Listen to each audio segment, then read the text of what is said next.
ವ್ಯಾಸಾಯ ಭವನಾಶಾಯ ಶ್ರೀಶಾಯ ಗುಣರಾಶಯೇ ಹೃದಯಾಯ ಶುದ್ಧವಿದ್ಯಾಯ ಮಧ್ವಾಯ ಚ ನಮೋ ನಮಃ.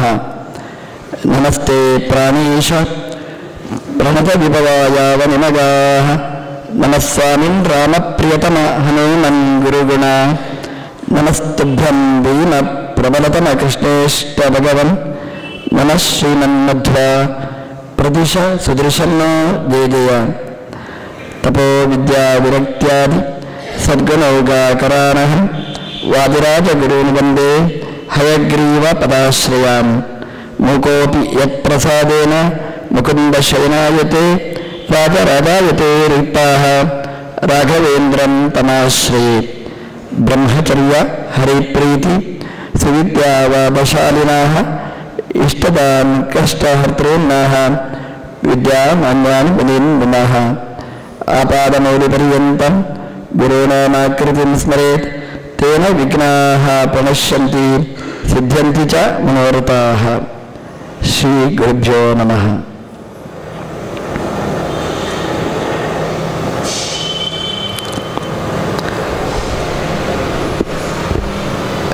ಉಪನಿಷತ್ತಿನ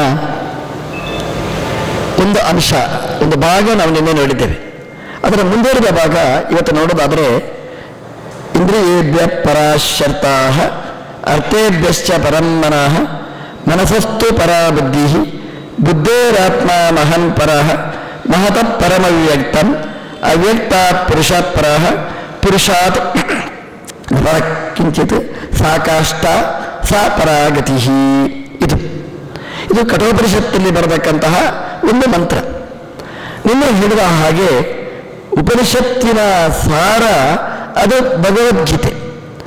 ಈ ಕಠೋಪನಿಷತ್ತಿನ ಬಹುಭಾಗಗಳು ಭಗವದ್ಗೀತೆಯಲ್ಲಿ ಉಲ್ಲೇಖಿತವಾದ್ದು. ನಾವು ನಿನ್ನೆ ನೋಡಿದ ಇಂದ್ರಿಯಾಣಿ ಹಯಾನ್ ಆಹುಹು ಇದೆಲ್ಲ ಭಗವಂತ ಭಗವದ್ಗೀತೆಯಲ್ಲಿ ಇದನ್ನು ವಿಶ್ಲೇಷಣೆ ಮಾಡಿದ್ದಾನೆ.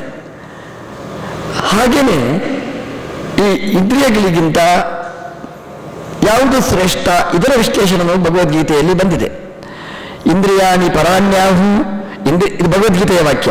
ಇಂದ್ರಿಯಾಣಿ ಪರಾಣ್ಯಾಹು ಇಂದ್ರಿಯೇಭ್ಯ ಪರಮ್ಮನಃ ಮನಸಸ್ತು ಪರಾಬುದ್ಧಿ ಯೋ ಬುದ್ಧೇ ಪರತಸ್ತು ಸಹ. ಒಂದು ಶ್ಲೋಕದಲ್ಲಿ ಹೇಳ್ತಾನೆ. ಉಪನಿಷತ್ತಲ್ಲಿ ತುಂಬ ಇದೆ. ಇಂದ್ರಿಯೇಭ್ಯ ಪರಾಶರ್ತ ಅರ್ಥೇಭ್ಯಶ್ಚ ಪರಮ್ಮನಃ ಇದೆಲ್ಲ ಇಲ್ಲಿದೆ ಉಪನಿಷತ್ತಲ್ಲಿ. ಭಗವದ್ಗೀತೆಯಲ್ಲಿ ಇಂದ್ರಿಯಾದಿ ಪರಾಣ್ಯಾಹು ಹೀಗೆ ಶುರು ಮಾಡ್ತಾನೆ. ಇದರ ಬಗ್ಗೆ ಮತ್ತೆ ಪುನಃ ನಾವು ಬರೋಣ. ಅಂದರೆ ಉಪನಿಷತ್ತು ಮತ್ತೆ ಭಗವದ್ಗೀತೆ ಎರಡು ಒಟ್ಟಿಗೆ ನೋಡಿದರೆ ಭಗವಂತ ಹೀಗೆ ಯಾಕೆ ಹೇಳಿದ ಅನ್ನುವ ಅಂಶ ಕೊನೆಯ ಘಟ್ಟದಲ್ಲಿ ಮತ್ತೆ ಪುನಃ ಇದು ನೆನಪಿಸಿಕೊಳ್ಳೋಣ. ಒಟ್ಟು ಉಪನಿಷತ್ತಿನ ಅರ್ಥ ಮೊದಲು ನಾವು ಆಗಲಿಕ್ಕೆ ಪ್ರಯತ್ನ ಪಡೋಣ ಅಂತ. ಒಳ್ಳೆಯ ಶ್ಲೋಕ, ದಿನನಿತ್ಯ ನಾವು ನೆನಪಿಟ್ಟುಕೊಳ್ಳಬೇಕಾದ್ದು. ದೈನಂದಿನ ನಮ್ಮ ಅನುಸಂಧಾನದಲ್ಲಿ ಈ ಶ್ಲೋಕ ಪ್ರಮುಖವಾದ ಪಾತ್ರವನ್ನು ವಹಿಸುವಂಥದ್ದು. ಇದು ನಮ್ಮ ಆಚಾರ್ಯರ ಸಿದ್ಧಾಂತಕ್ಕೆ ಬಹಳ ಪ್ರಧಾನವಾದ ಘಟ್ಟ. ಇದು ನಮ್ಮ ಆಚಾರ್ಯರ ಸಿದ್ಧಾಂತ ಎಲ್ಲಿದೆ ಅಂತಂದ್ರೆ ಉಪನಿಷತ್ತಲ್ಲಿದೆ ಅಂತ ನಾವು ಘಂಟಾಘೋಷವಾಗಿ ಹೇಳಲಿಕ್ಕೆ ಸಾಧ್ಯ ಅಂತ. ಇಲ್ಲಿ ಇಂದ್ರಿಯೇಭ್ಯ ಪರಾಶರ್ತಾಃ ಅಂತ ಕೃಷ್ಣ ಶುರು ಮಾಡ್ತಾನೆ. ನಿನ್ನೆ ರಥದ ಕಥೆ ನಾವು ನೋಡಿದ್ದೇವೆ. ಶರೀರಂ ರಥಮೇವತು ಅಂತ. ಶರೀರವೇ ಒಂದು ರಥ ಅಂತ. ಆ ರಥೋತ್ಸವದ ಬಗ್ಗೆ ನಾವು ನಿನ್ನೆ ವಿಶ್ಲೇಷಣೆ ಮಾಡಿದ್ದೇವೆ. ಶರೀರದಲ್ಲಿ ನಿಲ್ಲುಗಡಿ ಇನ್ನೂ ಮುಂದೆ ಬನ್ನಿ ಅಂತ ಉಪನಿಷತ್ತು ಹೇಳುತ್ತೆ. ಯಮದೇವರು ನಚಿಕೇತಸನಿಗೆ ಹೇಳ್ತಾರೆ. ಏನು ನೋಡ್ಬೇಕಾದಿಲ್ಲಿ ಅಂತಂದ್ರೆ ಇಂದ್ರಿಯಾಣಿ ಪರಾಣ್ಯಾಹು. ಈ ರಥದಲ್ಲಿರತಕ್ಕಂತಹ ವೈಶಿಷ್ಟ್ಯಗಳನ್ನು ನಾವು ಗಮನಿಸಬೇಕಾದ್ದು. ಏನಿದೆ ರಥದಲ್ಲಿ? ಇಂದ್ರಿಯಗಳಿವೆ ಅಂತ ಹೇಳ್ತಾರೆ. ಇಂದ್ರಿಯೇಭ್ಯ ಪರಾಶರ್ತಾಃ ಇಂದ್ರಿಯಗಳಿವೆ. ಶರೀರ ಶ್ರೇಷ್ಠ, ಶರೀರಕ್ಕಿಂತ ಇಂದ್ರಿಯಗಳು ಶ್ರೇಷ್ಠ ಅಂತ ಹೇಳ್ತಾನೆ. ಇಂದ್ರಿಯೇಭ್ಯ ಪರಾಶಿ ಅರ್ಥಾಃ. ಅರ್ಥ ಅಂತಂದ್ರೆ ವಿಷಯಗಳು, ಶಬ್ದ, ಸ್ಪರ್ಶ, ರೂಪ, ರಸ, ಗಂಧ, ಇಂದ್ರಿಯಕ್ಕೆ ಸಂಬಂಧಪಟ್ಟ ವಿಷಯಗಳು. ಕಣ್ಣಿಗೆ ರೂಪ ವಿಷಯ. ಕಣ್ಣು ಯಾವುದನ್ನು ನೋಡಬಹುದು? ಎಲ್ಲಿ ರೂಪ ಇದೆ ಅದನ್ನು ಮಾತ್ರ. ರೂಪ ಅಂದರೆ ಶುಕ್ಲ, ನೀಲ, ಪೀತ ಇಂತಹ ಬಣ್ಣ ಎಲ್ಲಿದೆ ಅದನ್ನು ಮಾತ್ರ ಕಣ್ಣು ನೋಡ್ಬೋದು. ಯಾವುದಕ್ಕೆ ಬಣ್ಣ ಇಲ್ಲ ಅದನ್ನು ಕಣ್ಣು ನೋಡಲಿಕ್ಕೆ ಸಮರ್ಥ ಆಗುವುದಿಲ್ಲ. ಬಣ್ಣ ಇಲ್ಲದೇ ಇದ್ದ ವಸ್ತುವನ್ನು ಕಣ್ಣು ನೋಡುವುದಿಲ್ಲ. ಗಾಳಿಗೆ ಬಣ್ಣ ಇಲ್ಲ, ಕಣ್ಣಿನಿಂದ ಗಾಳಿಯನ್ನು ನೋಡಲಿಕ್ಕಾಗುವುದಿಲ್ಲ.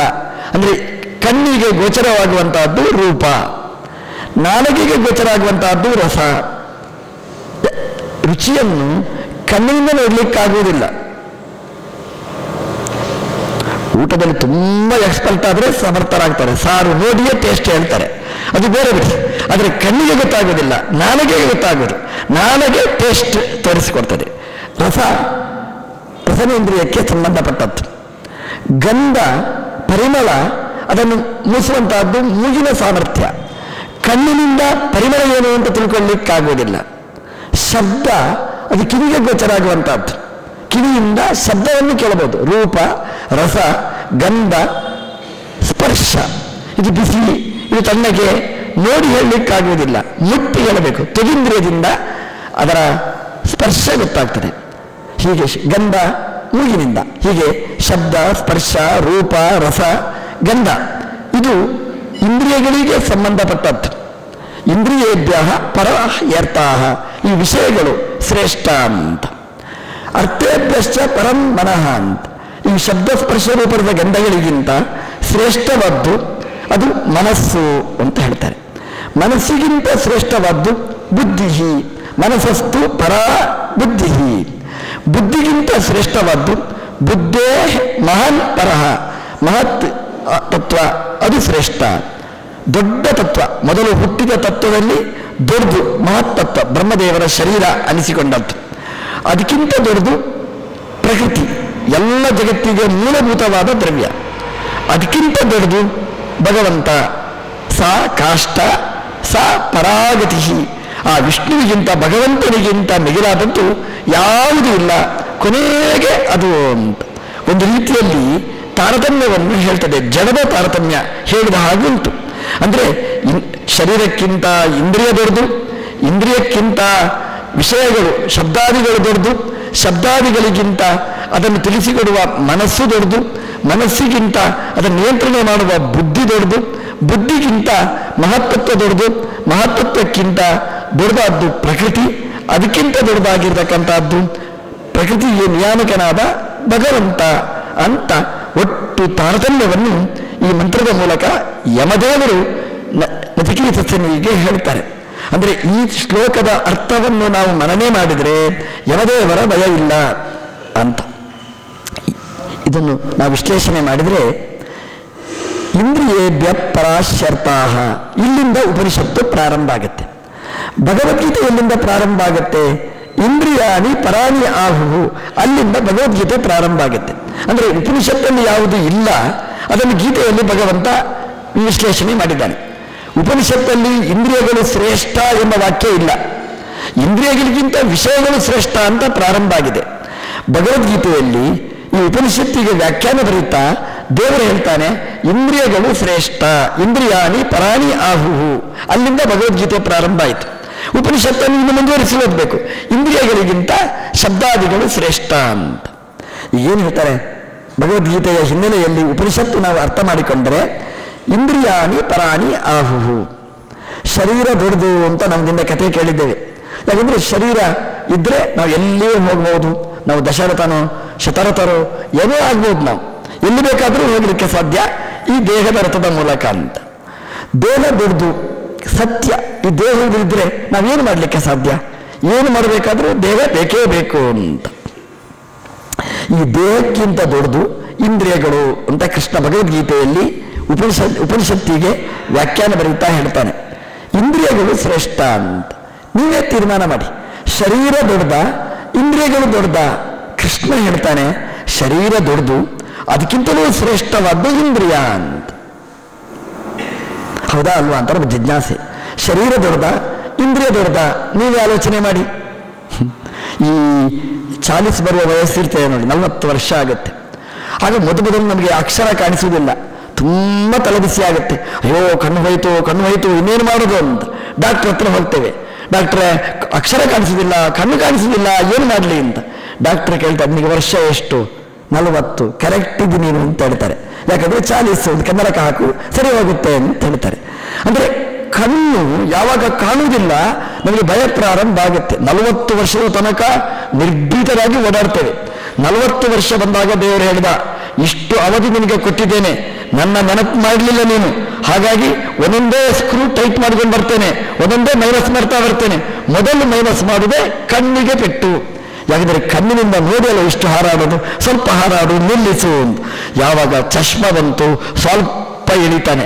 ಯಾಕಂದ್ರೆ ಎಲ್ಲರ ಎದುರಿಗೆ ಚಶ್ಮಾ ಹಾಕಲಿಕ್ಕೆ ನಾಚಿಕೆ ಆಗುತ್ತೆ, ಹಾಕದಿದ್ರೆ ಕಣ್ಣು ಕಾಣಿಸುವುದಿಲ್ಲ. ಅಯ್ಯೋ ದೇವರೇ ಹೀಗಾಗುತ್ತಾ ಅಂತ ದೇವರ ನೆನಪಿಗೆ ಬರಲಿಕ್ಕೆ ಶುರುವಾಗ್ತಾರೆ. ಕಣ್ಣು ದೇಹ ಎರಡರಲ್ಲಿ ಯಾವುದು ಗ್ರೇಟ್ ಅಂತ ಕೇಳಿದ್ರೆ ನೀವೇನು ಹೇಳ್ತೀರಿ? ಶರೀರ ಇದ್ರು ಕಣ್ಣು ಕಾಣಿಸದಿದ್ರೆ ನಮ್ಮ ಶರೀರ ವೇಸ್ಟ್ ಅಂತ ತಿಳ್ಕೊಳ್ತೇವ ಇಲ್ವಾ? ಹೌದಾ ಅಲ್ವಾ ಅಂತ ಗೊತ್ತಾಗಬೇಕಾದ್ರೆ ಮನೆಗೆ ಹೋಗಿ ಪ್ರಾಕ್ಟೀಸ್ ಮಾಡಿ ಅಂತಲ್ಲ, ಇಲ್ಲಿ ಬೇಡ. ಮನೆಗೆ ಹೋಗಿ 4 ಕೋಣೆಯ ಎಲ್ಲ ಸರಿ ವ್ಯವಸ್ಥೆ ನೋಡಿಕೊಂಡು ಕಣ್ಣು ಮುಚ್ಚಿಕೊಂಡು 2 ಬಾರಿ ಆಚೆ ಈಚೆ ಹೋಗಿ ಗೊತ್ತಾಗುತ್ತೆ. ಗೋಡೆಗೆ ತಲೆ ತಾಗಿದಾಗ ಗೊತ್ತಾಗುತ್ತೆ, ಅಯ್ಯೋ ಕಣ್ಣು ಇಳಿದ್ರೆ ಏನಾಗುತ್ತೆ, ಬರೀ ದೇಹ ಇಟ್ಕೊಂಡು ನಾನು ಏನೂ ಮಾಡ್ಲಿಕ್ಕಾಗುವುದಿಲ್ಲ. ಕಣ್ಣು ಇದ್ರೆ ಈ ದೇಹ ಸಾರ್ಥಕ, ಕಣ್ಣು ಇಳಿದಿದ್ರೆ ಈ ದೇಹ ಉಪಯೋಗಕ್ಕೆ ಬರುವುದಿಲ್ಲ ಅಂತ ಪಕ್ಕದ ಮನೆಯಲ್ಲಿ ಮಾತಾಡ್ತಾ ಇರ್ತಾರೆ. ನಮಗೆ ಕೇಳಿಸಿದೇ ಇಲ್ಲ. ಏನು ಸಂಕಟ ಆಗುತ್ತೆ ಗೊತ್ತಾ? ಅಯ್ಯೋ ನನ್ನ ಬಗ್ಗೆ ಮಾತಾಡ್ತಾರೆ, ಏನು ಮಾತಾಡ್ತಾರೆ ತಿಳ್ಕೊಳ್ಳಿಕ್ಕೆ ಆಗುವುದಿಲ್ಲ ಅಲ್ವಾ ಅಂತ. ಏನು ಪಕ್ಕದ ಮನೆಯವರಿಗೆ ಬೇರೆ ಕೆಲಸ ಇಲ್ವಾ? ನನ್ನ ಬಗ್ಗೆ ಮಾತಾಡೋದು ಒಂದೇ ಕೆಲಸನ. ಆದರೆ ನಮಗೆ ಸಂಕಟ. ಯಾಕೆಂತಂದ್ರೆ ನಮಗೆ ಕೇಳಿಸುವುದಿಲ್ಲ, ಕಿವಿ ಕೇಳಿಸುವುದಿಲ್ಲ. ಆಗ ಸಮಸ್ಯೆ ಪ್ರಾರಂಭ ಆಯಿತು. ಅಯ್ಯೋ ಕೇಳುವುದಿಲ್ಲ. ಯಾವುದು ಶ್ರೇಷ್ಠ ಹೇಳಿ? ಶರೀರನ ಕಿವಿಯ? ಕಿವಿ ಇಲ್ಲದಿದ್ರೆ ಈ ಶರೀರ ವ್ಯರ್ಥ ಆಗಿಬಿಡುತ್ತೆ ಅಂತ. ಯಾಕಂದ್ರೆ ಶಬ್ದದಿಂದ ಕೇಳಿ ಕೇಳಿ ಅಭ್ಯಾಸ ಆದ ಈ ಜೀವನದಲ್ಲಿ ಕಿವಿ ಇಲ್ಲ ಅಂತ ಆದರೆ ಅಯ್ಯೋ ನನ್ನ ಜೀವನ ವ್ಯರ್ಥ ಆಯಿತು ಅಂತ ತೀರ್ಮಾನ ಮಾಡ್ತೀವಿ. ಅಡಿಗೆ ಬಡಿಸ್ತಾರೆ, ಉಪ್ಪು ಹಾಕಿದ್ರು ಒಂದೇ, ಉಪ್ಪು ಹಾಕದಿದ್ರು ಒಂದೇ. ಎಷ್ಟು ಬಿಸಿ ಆಗುತ್ತೆ ಗೊತ್ತಾ? ಅಯ್ಯೋ ಡಾಕ್ಟ್ರೇ ಏನು ಇವತ್ತು ಅಡಿಗೆನೇ ಗೊತ್ತಾಗಲಿಲ್ಲ ಅಂತ. ಒಳ್ಳೆದಾಯ್ತು ಬಿಡಿ, ಏಕಾದಶಿ ಮಾಡಿಬಿಡಿ ಅಂತ ಹೇಳ್ತಾರೆ ಅವರು. ಡಾಕ್ಟ್ರ್ ಹೇಳ್ತಾರೆ ಏನೋ ಪಿತ್ತ ಜಾಸ್ತಿ ಆಗಿದೆ ಅಂತ ಔಷಧ ಕೊಡ್ತಾರೆ. ನಾಳೆಗೆ ರುಚಿ ಬಂತು, ಖುಷಿ ಆಯಿತು, 2 ಸೌಟ್ ಸಾರು ಜಾಸ್ತಿ ತಗೊಂಡ್ಬಿಡ್ತಾನೆ. ಯಾಕೆಂತಂದ್ರೆ ಆ ನಾಲಿಗೆ ಬಹಳ ಮುಖ್ಯ ನಮಗೆ. ಜೀವನದ ತಿನ್ನುವುದು ಮುಖ್ಯ ಅಲ್ಲ, ಅದನ್ನು ಎಂಜಾಯ್ ಮಾಡಿ ತಿನ್ಬೇಕು ನಮಗೆ. ಹಾಗೆ ಮಾಡಬೇಕಾದ್ರೆ ನಾಲಿಗೆ ಬಹಳ ಪ್ರಧಾನವಾದ ಪಾತ್ರ ಅಂತ. ರಸ ನೋಡಬೇಕಾದ್ರೆ, ಟೇಸ್ಟ್ ನೋಡಬೇಕಾದ್ರೆ ನಾಲಿಗೆ ಬೇಕು ಅಂತ. ಬಿಸಿ ತಣ್ಣಗೆ ಗೊತ್ತಾಗಬೇಕಾದ್ರೆ ತ್ವಗಿಂದ್ರಿಯ ಬೇಕು. ದೇವರು ಇಡೀ ಶರೀರದಲ್ಲಿ ತ್ವಗಿಂದ್ರಿಯ ಇಟ್ಟಿದ್ದಾನೆ. ಕಣ್ಣು ಆಚೆ ಈಚೆ ಮಾತ್ರ ಇಟ್ಟಿದ್ದಾನೆ, ಕಿವಿ ಮುಖದಲ್ಲಿ ಮಾತ್ರ ಇಟ್ಟಿದ್ದಾನೆ, ಮೂಗು ಒಂದು ಬದಿಯಲ್ಲಿ ಮಾತ್ರ ಇದೆ, ರಸನೇಂದ್ರಿಯ ನಾಲಿಗೆಯಲ್ಲಿ ಮಾತ್ರ ಇದೆ.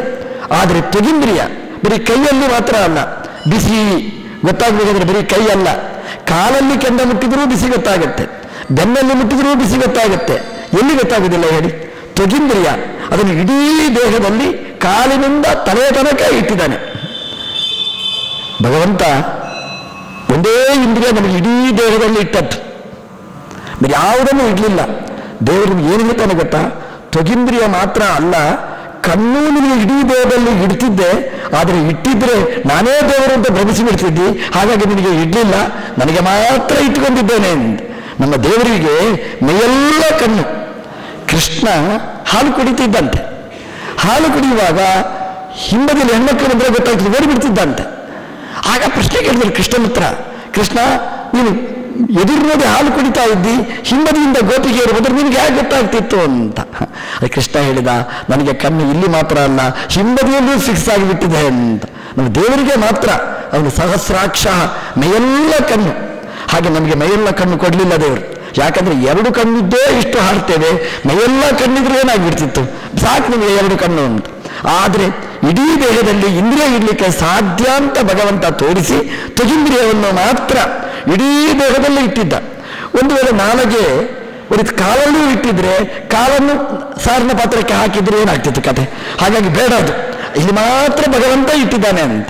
ಅಂದ್ರೆ ಇಂದ್ರಿಯಗಳು ಇಲ್ಲಿ ತ್ವಗಿಂದ್ರಿಯವನ್ನು ಮಾತ್ರ, ಸ್ಪರ್ಶವನ್ನು ನೋಡುವ ಇಂದ್ರಿಯವನ್ನು ಮಾತ್ರ, ಒಂದು ಬಿಸಿ ಅಥವಾ ತಣ್ಣಗೆ ಅದನ್ನು ನೋಡುವ ಇಂದ್ರಿಯವನ್ನು ಇಡೀ ದೇಹದಲ್ಲಿ, ಶರೀರ ಅಂತ ಸಂಚಾರಿ ಇಡೀ ಶರೀರದಲ್ಲಿ ಆ ತ್ವಗಿಂದ್ರಿಯವನ್ನು ಭಗವಂತ ಇಟ್ಟಿದ್ದಾನೆ. ಅಂದ್ರೆ ಇಡೀ ಶರೀರಕ್ಕೆ ಯಾವುದು ಪ್ರಮುಖ ಅಂತಂದ್ರೆ ಇಂದ್ರಿಯಗಳು ಪ್ರಮುಖ. ಇಂದ್ರಿಯ ಇಲ್ಲದಿದ್ರೆ ಈ ಶರೀರ ವ್ಯರ್ಥ ಆಗಿಬಿಡ್ತದೆ ಅಂತ. ಇದು 5 ಜ್ಞಾನಕ್ಕೆ ಸಂಬಂಧಪಟ್ಟ ಇಂದ್ರಿಯಗಳು. ಅದೇ ರೀತಿ 5 ಕರ್ಮಗಳಿಗೆ ಸಂಬಂಧಪಟ್ಟ ಇಂದ್ರಿಯಗಳು. ಒಂದು ನಾಲಿಗೆ. ನಾಲಿಗೆಯಲ್ಲಿ ಟೇಸ್ಟ್ ನೋಡುವುದು ಮಾತ್ರ ಅಲ್ಲ, ಅದೇ ನಾಲಿಗೆಯಿಂದ ನಾವು ಮಾತಾಡ್ಲಿಕ್ಕಾಗತ್ತೆ ಅಂತ. ಒಂದು ನಾಲಿಗೆಯಿಂದ ಎರಡು ಕೆಲಸ ಮಾಡ್ಲಿಕ್ಕಾಗತ್ತೆ. ಬೇರೆ ಯಾವ ಇಂದ್ರಿಯದಿಂದಲೂ ಎರಡೆರಡು ಮಾಡ್ಲಿಕ್ಕಾಗುದಿಲ್ಲ, ಒಂದೇ ಮಾಡ್ಲಿಕ್ಕಾಗುದು. ಕಣ್ಣಿನಿಂದ ನೋಡ್ಲಿಕ್ಕೆ ಮಾತ್ರ, ಕಿವಿಯಿಂದ ಕೇಳಲಿಕ್ಕೆ ಮಾತ್ರ, ಮೂಗಿನಿಂದ ಗಂಧವನ್ನು ನೋಡ್ಲಿಕ್ಕೆ ಆಸ್ವಾದನೆ ಮಾಡಲಿಕ್ಕೆ ಮಾತ್ರ. ಆದರೆ ನಾಲಿಗೆಯಿಂದ ಎರಡು ಕೆಲಸ ಮಾಡ್ಲಿಕ್ಕಾಗತ್ತೆ ಅಂತ. ಒಂದು ರುಚಿ ನೋಡುವುದು, ಒಂದು ಮಾತಾಡುವುದು ಅಂತ. ಹಾಗಾಗಿ ನಮ್ಮ ಹಿರಿಯರು ಹೇಳಿದರು, ಊಟ ಮಾಡುವಾಗ ಆರಾಮಾಗಿ ಊಟ ಮಾಡು, ಪಕ್ಕದ ಮನೆಯ ಸುದ್ದಿ ಬಿಟ್ಟುಬಿಡು ಅಂತ. ನಮಗೆ ಎರಡು ಏಕಕಾಲದಲ್ಲಿ ಆಗಬೇಕು, ಊಟ ಮಾಡಬೇಕು, ಮಾತಾಡಬೇಕು. ಹಾಗೆ ಮಾಡಬೇಡಿ, ಅದು ಒಂದೇ.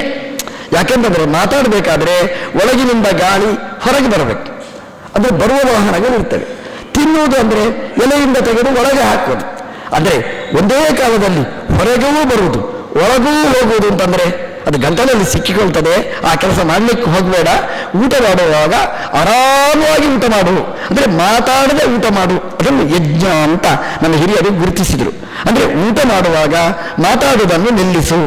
ನಮಗೆ ಮಾತಾಡುವುದೇ ಊಟಕ್ಕೆ ಕೂತಾಗ, ಸಾರು ಸರಿ ಇಲ್ಲ, ಗೊಜ್ಜು ಸರಿ ಇಲ್ಲ ಅಂತ, ಪಕ್ಕದ ಮನೆಯವರು ಸರಿ ಇಲ್ಲ, ನೀವು ಸರಿ ಇಲ್ಲ ಅಂತ ಬೈಲಿಕ್ಕಿರುವ ಅವಕಾಶವೇ ಊಟ ಮಾಡುವಾಗ. ಹಾಗೆ ಮಾಡಬೇಡಿ. ದೇವರ ವ್ಯವಸ್ಥೆಯಲ್ಲಿ ಎರಡು ಒಟ್ಟಿಗೆ ಆಗುವುದಿಲ್ಲ. ನಾಲಿಗೆಯಲ್ಲಿ ಒಂದೊಂದೇ ಮಾಡ್ಬೋದು, ಎರಡು ಇಟ್ಟಿದಲ್ಲಿ. ಒಂದು ನಾಲಿಗೆಯಲ್ಲಿ ರುಚಿ ನೋಡುವ ಇಂದ್ರಿಯ, ಮಾತನಾಡುವ ಇಂದ್ರಿಯ, ಎರಡೂ ನಾಲಿಗೆ ಎರಡು ಕೆಲಸ ಒಟ್ಟಿಗೆ ಕೊಟ್ಟರೆ ಸ್ಟ್ರೈನ್ ಆಗಿ ಬಿಡುತ್ತೆ.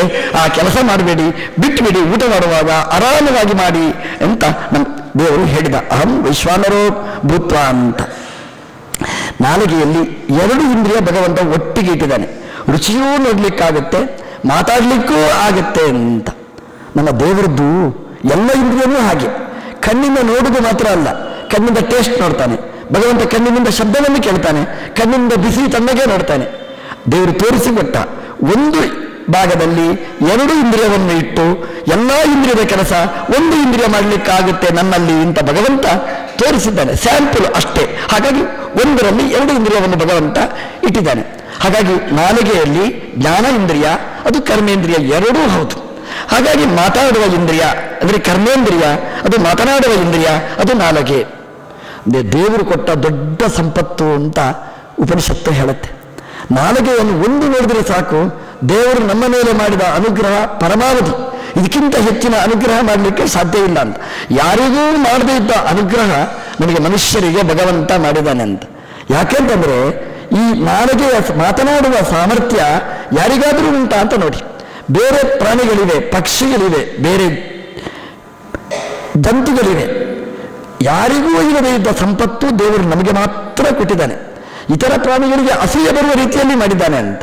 ನೀವು ನೋಡಿ, ಮರಗಿಡಗಳಿವೆ, ಅದಕ್ಕೆ ಉಸಿರಾಡಲಿಕ್ಕುಂಟು, ಅದಕ್ಕೆ ಆದರೆ ಇಂದ್ರಿಯಗಳು ಯಾವುದೂ ಸ್ಪಷ್ಟವಾಗಿಲ್ಲ, ಮಾತಾಡಲಿಕ್ಕಂತೂ ಆಗುವುದೇ ಇಲ್ಲ. ಅದಕ್ಕೆ ಅದು ನಮ್ಮನ್ನು ಹೇಳಿದ್ದನ್ನು ಕೇಳ್ತದೆ ಅಂತ ನಮಗೆ ಅರ್ಥ ಮಾಡಿಕೊಳ್ಳಲಿಕ್ಕೆ ಸಾಧ್ಯ ಇಲ್ಲ ಅಂತ. ಆದರೆ ಅದಕ್ಕೆ ಜ್ಞಾನ ಇದೆ. ಆದರೆ ಆ ಜ್ಞಾನ ಇದೆ ಅಂತ ತೋರಿಸಲಿಕ್ಕೆ ಬೇಕಾದ ಶಕ್ತಿ ಭಗವಂತ ಅದಕ್ಕೆ ಕೊಡಲಿಲ್ಲ ಅಂತ.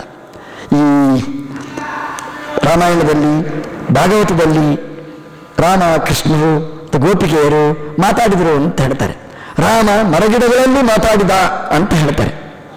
ನಂದು ಪ್ರಶ್ನೆ, ಮರಗಿಡಗಳಲ್ಲಿ ಮಾತಾಡಿದ ರಾಮ ಏನು ಉತ್ತರ ಕೊಟ್ಟಿತು ಅಂತ. ಅಂದರೆ ಹೆಣ್ಮರಣ ಅಂದರೆ ಸೀತೆ ಹೋದ್ಲು ಅಂತ ದೃಷ್ಟಿಯಲ್ಲಿ ಅಳ್ಳಿಕ್ಕೆ ಪ್ರಾರಂಭ ಮಾಡಿದ, ನಮ್ಮ ಹಾಗೆ ರಾಮ ಅಂತ. ಹಾಗಲ್ಲ ಅಂತ ರಾಮಾಯಣ ಹೇಳಿತು. ರಾಮ ಮರಗಿಡಗಳಲ್ಲಿ ಮಾತಾಡಿದ ಅಂತೆ. ಮರಗಿಡಗಳು ಏನು ಉತ್ತರ ಕೊಟ್ಟಿತು? ರಾಮನ ಹತ್ರ ಕೇಳಬೇಕು, ಉತ್ತರ ಕೊಟ್ಟವು.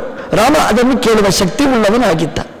ರಾಮನಿಗೆ ಮರಗಿಡಗಳಲ್ಲಿ ಮಾತಾಡುವ ಶಕ್ತಿ ಇತ್ತು, ಮರಗಿಡಗಳು ಏನು ಹೇಳಿತು ತಿಳ್ಕೊಳ್ಳುವ ಶಕ್ತಿಯೂ ರಾಮನಿಗಿತ್ತು. ಯಾಕೆಂದ್ರೆ ರಾಮನಿಗೆ ಆ ಸಾಮರ್ಥ್ಯ ಇತ್ತು. ಆ ಮರಗಿಡಗಳು ಮಾತಾಡಿದ್ದನ್ನು ಕೇಳಲಿಕ್ಕೆ ಬೇಕಾದ ಶಕ್ತಿ ದೇವರಲ್ಲಿತ್ತು. ಮರಗಳು ಕೊಟ್ಟ ಉತ್ತರವನ್ನು ತಿಳ್ಕೊಳ್ಳುವ ಶಕ್ತಿ ನಮಗಿಲ್ಲ. ಒಂದು ಮನೆಯಲ್ಲಿ ಮಗು ದೂರದಲ್ಲಿತ್ತು, ಅಪ್ಪ ಮಾತಾಡ್ತಾ ಇದ್ದ, ಫೋನ್ ಹಿಡ್ಕೊಂಡು ಹಲೋ ಹಲೋ ಹಲೋ ಹಲೋ ಅಂತ ಮಾತಾಡ್ತಿದ್ದ. ಮಾತಾಡುವಾಗ ಈ ಮಗು ನೋಡಿತು, ನನ್ನಪ್ಪ ಮಾತಾಡ್ತಾನೆ, ಒಬ್ಬನೇ ಮಾತಾಡ್ತಾನೆ, ಈ ಅಪ್ಪನಿಗೆ ಹುಚ್ಚಿ ಹಿಡಿದದು ಯಾವಾಗ ಅಂತ. ಹೌದು ಅಲ್ವಾ, ಅಲೋ, ಹೌದಾ ಹೌದಾ ಹೌದಾ ಅಲ್ವಾ ಅಲ್ವಾ ಅಲ್ವಾ ಅಂತ ಹೇಳ್ತಾನೆ ಇರ್ತಾನೆ. ಈ ಮಗು ನೋಡ್ತಾ ಇದೆ, ಅಪ್ಪ ಯಾರ ಹತ್ರ ಮಾತಾಡ್ತಾರೆ, ಯಾರಿಲ್ಲ, ಒಬ್ಬರೇ ಮಾತಾಡ್ತಾ ಇರ್ತಾನೆ ಅಂತ. ಒಂದು ಅರ್ಧ ಗಂಟೆ ಮಾತಾಡಿದ ಮೇಲೆ ಆ ರಿಸೀವರ್ ಕೆಳಗಿಡ್ತಾನೆ. ಇಟ್ಟ ಮೇಲೆ ಮಗು ಎತ್ಕೊಳ್ತು, ಹಲೋ ಹಲೋ ಹಲೋ, ಯಾರಿಲ್ಲ. ಆ ಮಗು ಹೇಳ್ತು, ನನ್ನ ಅಪ್ಪನಿಗೆ 100% ಹುಚ್ಚು ಅಂತ. ನೀವು ನೋಡಿ, ಅಪ್ಪ ಆ ಫೋನಲ್ಲಿ ಮಾತಾಡಿದ, ಮಗನಿಗೆ ಮಾತಾಡ್ಲಿಕ್ಕಾಗಲಿಲ್ಲ. ಯಾಕೆ ಮಾತಾಡ್ಲಿಕ್ಕಾಗಲಿಲ್ಲ ಅಂದರೆ ಅಪ್ಪ ಫೋನ್ ರಿಸೀವರ್ ಹಿಡ್ಕೊಂಡಾಗ ಯಾರೋ ಒಬ್ಬ ರಿಸೀವರ್ ಹಿಡ್ಕೊಂಡು ಮಾತಾಡ್ತಿದ್ರು. ಅಪ್ಪನಿಗೆ ಅದನ್ನು ಕೇಳಲಿಕ್ಕಾಯ್ತು. ಮಗ ರಿಸೀವರ್ ಎತ್ತಿಕೊಳ್ಳುವಾಗ ಅಲ್ಲಿ ಮಾತಾಡೋರು ಯಾರು ಇಲ್ಲ, ಹಾಗಾಗಿ ಮಾತಾಡ್ಲಿಕ್ಕಾಗಲಿಲ್ಲ. ಮಗನಿಗೆ ಫೋನ್ನ ಮೂಲಕ ಮಾತಾಡ್ಲಿಕ್ಕೆ ಆಗಲಿಲ್ಲ ಅಂತ ಹೇಳಿ ಅದು ಒಬ್ಬನೇ ಮಾತಾಡಿದ ಅಪ್ಪ ಅನ್ನುವಂತಹದ್ದು ಸುಳ್ಳದು. ಯಾಕಂದ್ರೆ ಅಪ್ಪನ ಕೈಯಲ್ಲಿ ರಿಸೀವರ್ ಇರುವಾಗ ಮಾತಾಡಿದ್ದನ್ನು ಕೇಳಲಿಕ್ಕಾಗಿತ್ತು. ರಾಮದೇವರು ಮಾತಾಡುವಾಗ ಮರಗಿಡಗಳು ಮಾತಾಡಿದ್ದನ್ನು ಕೇಳುವ ರಿಸೀವರ್ ರಾಮನ ಹತ್ರ ಇತ್ತು, ಮಕ್ಕಳಾಗಿ ನಮ್ಮಲ್ಲಿ ಇಲ್ಲ, ಹಾಗಾಗಿ ನಮಗೆ ಕೇಳಲಿಕ್ಕಾಗುವುದಿಲ್ಲ, ರಾಮನಿಗೆ ಕೇಳಲಿಕ್ಕಾಯಿತು ಅಂತ ರಾಮಾಯಣ ಉಲ್ಲೇಖ ಮಾಡಿತು. ಎಲ್ಲದಕ್ಕೂ ಶಕ್ತಿ ಇದೆ, ಮಾತಾಡುವ ಸ್ಪಂದನ ಎಲ್ಲ ಇದೆ, ಮರಗಿಡಗಳಿಗೂ ಜೀವ ಇದೆ. ಆದರೆ ಅದನ್ನು ಗ್ರಹಣ ಮಾಡುವ ಶಕ್ತಿ ನಮಗೆ ಬೇಕು. ಆದರೆ ಈ ಎಲ್ಲ ಜಂತುಗಳಲ್ಲಿ ಇಲ್ಲದೇ ಇದ್ದ ಒಂದು ವಿಶೇಷವಾದ ಸಾಮರ್ಥ್ಯ ಮನುಷ್ಯನಿಗೆ ಭಗವಂತ ಕೊಟ್ಟಿದ್ದಾನೆ. ಜ್ಞಾನಿಗಳು ಹೇಳ್ತಾರೆ, ಈ ಮನುಷ್ಯನ ಶರೀರ 84 ಲಕ್ಷದ ನಂತರ ಬಂದಿರತಕ್ಕಂಥದ್ದು ಅಂತ. ಬೇರೆ ಬೇರೆ ಯೋನಿಯಲ್ಲಿ ಈ ಮನುಷ್ಯ ಹುಡ್ತಾನೆ. ಒಂದಲ್ಲ, ಎರಡಲ್ಲ, ಮೂರಲ್ಲ, ನಾಲ್ಕಲ್ಲ ಅಂತ ಹೇಳಿ ಮುಂದುವರಿಸ್ಬೇಕು. 5 ಅಲ್ಲ, 6 ಅಲ್ಲ, ಮನೇಲಿ ಹೋಗಿ ಲೆಕ್ಕ ಮಾಡ್ತಾ ಕೂಡಿ ಎಷ್ಟು ಶರೀರದಲ್ಲಿ ಹೋಗಿ ಬಂದಿದ್ದಾನೆ ಈ ಜೀವ ಅಂತಂದ್ರೆ 84 ಲಕ್ಷ ಯೋನಿಯಲ್ಲಿ ನಾ ಬಂದೆ ಅಂದ್ರೆ 84 ಲಕ್ಷ. ದಾಸರು ಹೇಳ್ತಾರೆ, ಒಂದಲ್ಲ, ಎರಡಲ್ಲ, ಮೂರಲ್ಲ, ನಾಲ್ಕಲ್ಲ, 1000 ಅಲ್ಲ, ಲಕ್ಷ ಅಲ್ಲ, 83 ಲಕ್ಷ 99,999 ಬೇರೆ ಬೇರೆ ಜಾಗಕ್ಕೆ ಹೋಗಿ ಕೊನೆಗೆ ಈ ಶರೀರದಲ್ಲಿ ತಂದಿಟ್ಟಿದ್ದಾನೆ. ಅಂದ್ರೆ ಇದು ಇಲ್ಲಿವರೆಗೆ ಇಲ್ಲದೇ ಇದ್ದ ಹೊಸ ಅಂಶ ನಾವಿಲ್ಲಿ ಅನುಭವಿಸ್ತಾ ಇದ್ದೇವೆ. ಏನು ಅಲ್ಲಿ ಇಲ್ಲದೇ ಇದ್ದ ಸಂಪತ್ತು ಇಲ್ಲಿ ಏನಿದೆ ಅಂದ್ರೆ ಅದಕ್ಕೆ ಮಾತಾಡುವ ಶಕ್ತಿ ಇಲ್ಲ, ಮಾತನಾಡುವ ನಾಲಿಗೆ ಬೇರೆ ಇಲ್ಲ. ಇದು ಇರುವುದು ಈ ಮನುಷ್ಯ ಜನ್ಮದಲ್ಲಿ ಮಾತ್ರ ಅಂತಂದ್ರೆ ಮನುಷ್ಯ ಜನ್ಮದಷ್ಟು ಶ್ರೇಷ್ಠವಾದ ಜನ್ಮ ಇನ್ನೊಂದಿಲ್ಲ ಅನ್ನೋದನ್ನು ನಮ್ಮ ಜ್ಞಾನಿಗಳು ನಮಗೆ ತೋರಿಸಿ ಕೊಟ್ಟಿದ್ದಾರೆ. ಹಾಗಾಗಿ ನಾಲಗೆ ಅನ್ನುವಂತಹದ್ದು ದೊಡ್ಡ ಗಿಫ್ಟ್ ಭಗವಂತ ಕೊಟ್ಟದ್ದು. ಇದು ಕೊಟ್ಟದ್ರಿಂದಲೇ ನಾವು ದೇವರಿಗೆ ನಿತ್ಯ ಥ್ಯಾಂಕ್ಸ್ ಹೇಳಬೇಕು, ಸ್ಮರಣೆ ಮಾಡಬೇಕಾದ ಭಗವಂತನನ್ನು. ಯಾಕೆಂತಂದ್ರೆ ಈ ನಾಲಿಗೆಯನ್ನು ಕೊಟ್ಟಿದ್ದಾನೆ, ಯಾವಾಗ ವಾಪಸ್ ತಗೊಳ್ತಾನೆ ಅಂತ ಗೊತ್ತಿಲ್ಲ. ಯಾವಾಗಲೂ ತಗೊಳ್ಬೋದು, ಮಾತಾಡ್ತಾ ಇರುವಾಗಲೇ ವಾಪಸ್ ತಗೊಳ್ಬೋದು. ಅದಕ್ಕಿಂತ ಮುಂಚೆ ಭಗವಂತನನ್ನು ಸ್ತೋತ್ರ ಮಾಡಲಿಕ್ಕೆ ಈ ನಾಲಿಗೆಯನ್ನು ವಿನಿಯೋಗ ಮಾಡಬೇಕು ಅಂತ. ನಾಲಿಗೆ ಅನ್ನೋದು ದೊಡ್ಡ ಸಂಪತ್ತು, ಮಾತನಾಡುವ ಇಂದ್ರಿಯ ಅಂತ. ನೀವು ನೋಡಿ ಎಷ್ಟು ಆಶ್ಚರ್ಯ ಅಂತಂದ್ರೆ ನಾಲಿಗೆ ಗರ ಗರ ತಿಂತಾ ಇರ್ತದೆ. ನಿಮಗೆ ನಾಲಿಗೆ ನೀಡಿದು ನಾ ಲಾ ಗೆ ಅಂತ ಹೇಳು ಅಂತ ಹೇಳ್ತೇವೆ ನಾವು, ಏನಿಲ್ಲ, ಅದು ಒಳಗಿನ ತಿಂತಾ ಇರ್ತದೆ, ನಾಲಿಗೆ ಅಂತ ಹೇಳ್ತಲೇ ಇರ್ತದೆ. ಎಷ್ಟು ಅದಕ್ಕೆ ಸಾಮರ್ಥ್ಯ ನೋಡಿ. ಅದು ಯಾರು ಮಾಡ್ತಾನೆ? ಆ ನಾಲಿಗೆಯನ್ನು ಕೆಳಗೆ ಮೇಲೆ ಮಾಡಲಿಕ್ಕೆ ನಿಮ್ದೇನಾದರೂ ಪ್ರಯತ್ನ ಉಂಟಾ? ಏನು ಪ್ರಯತ್ನ ಇಲ್ಲ. ಆ ಒಳಗಿದ್ದ ಆ ಭಗವಂತನೆಂಬಂತಹ ಶಕ್ತಿ ನಾಲಿಗೆಯನ್ನು ಎಲ್ಲಿ ಮುಟ್ಟಿಸಬೇಕು, ಎಲ್ಲಿ ಕೆಳಗೆ ಇಳಿಸಬೇಕು ಅಂತ ಮಾಡಿ ನಮ್ಮೊಳಗೆ ಮಾತಾಡಿಸ್ತಾನೆ ಅಂತಂದ್ರೆ ದೇವರು ಇದ್ದೇ ಇರ್ತಾನೆ ಅನ್ನೋದಕ್ಕೆ ನಾವು ಮಾತನಾಡುವ ಕ್ರಿಯೆನೇ ಇದಕ್ಕೆ ನಿದರ್ಶನ ಅಂತ ಧ್ರುವ ಹೇಳ್ತಾನೆ. ಯೋಂತ ಪ್ರವಿಶ್ಯ ಮಮ ವಾಚ ನಿಮಾಂ ಪ್ರಸುಪ್ತಾಂ ಸಂಜೀವಯತಿ. ನನ್ನ ನಾಲಿಗೆಯನ್ನು ಹಿಡಿದು ಮಾತನಾಡಿಸುವ ಶಕ್ತಿ ಭಗವಂತ. ತಾಯಿ ಮಗುವನ್ನು ಮಾತಾಡಿಸ್ತಾಳೆ, ಅದೇ ನಾಲಿಗೆಯನ್ನು ಹಿಡಿದು ಮೇಲೆಗೆ ಮಾಡಿ ಮಾತಾಡಿಸ್ತಾಳ.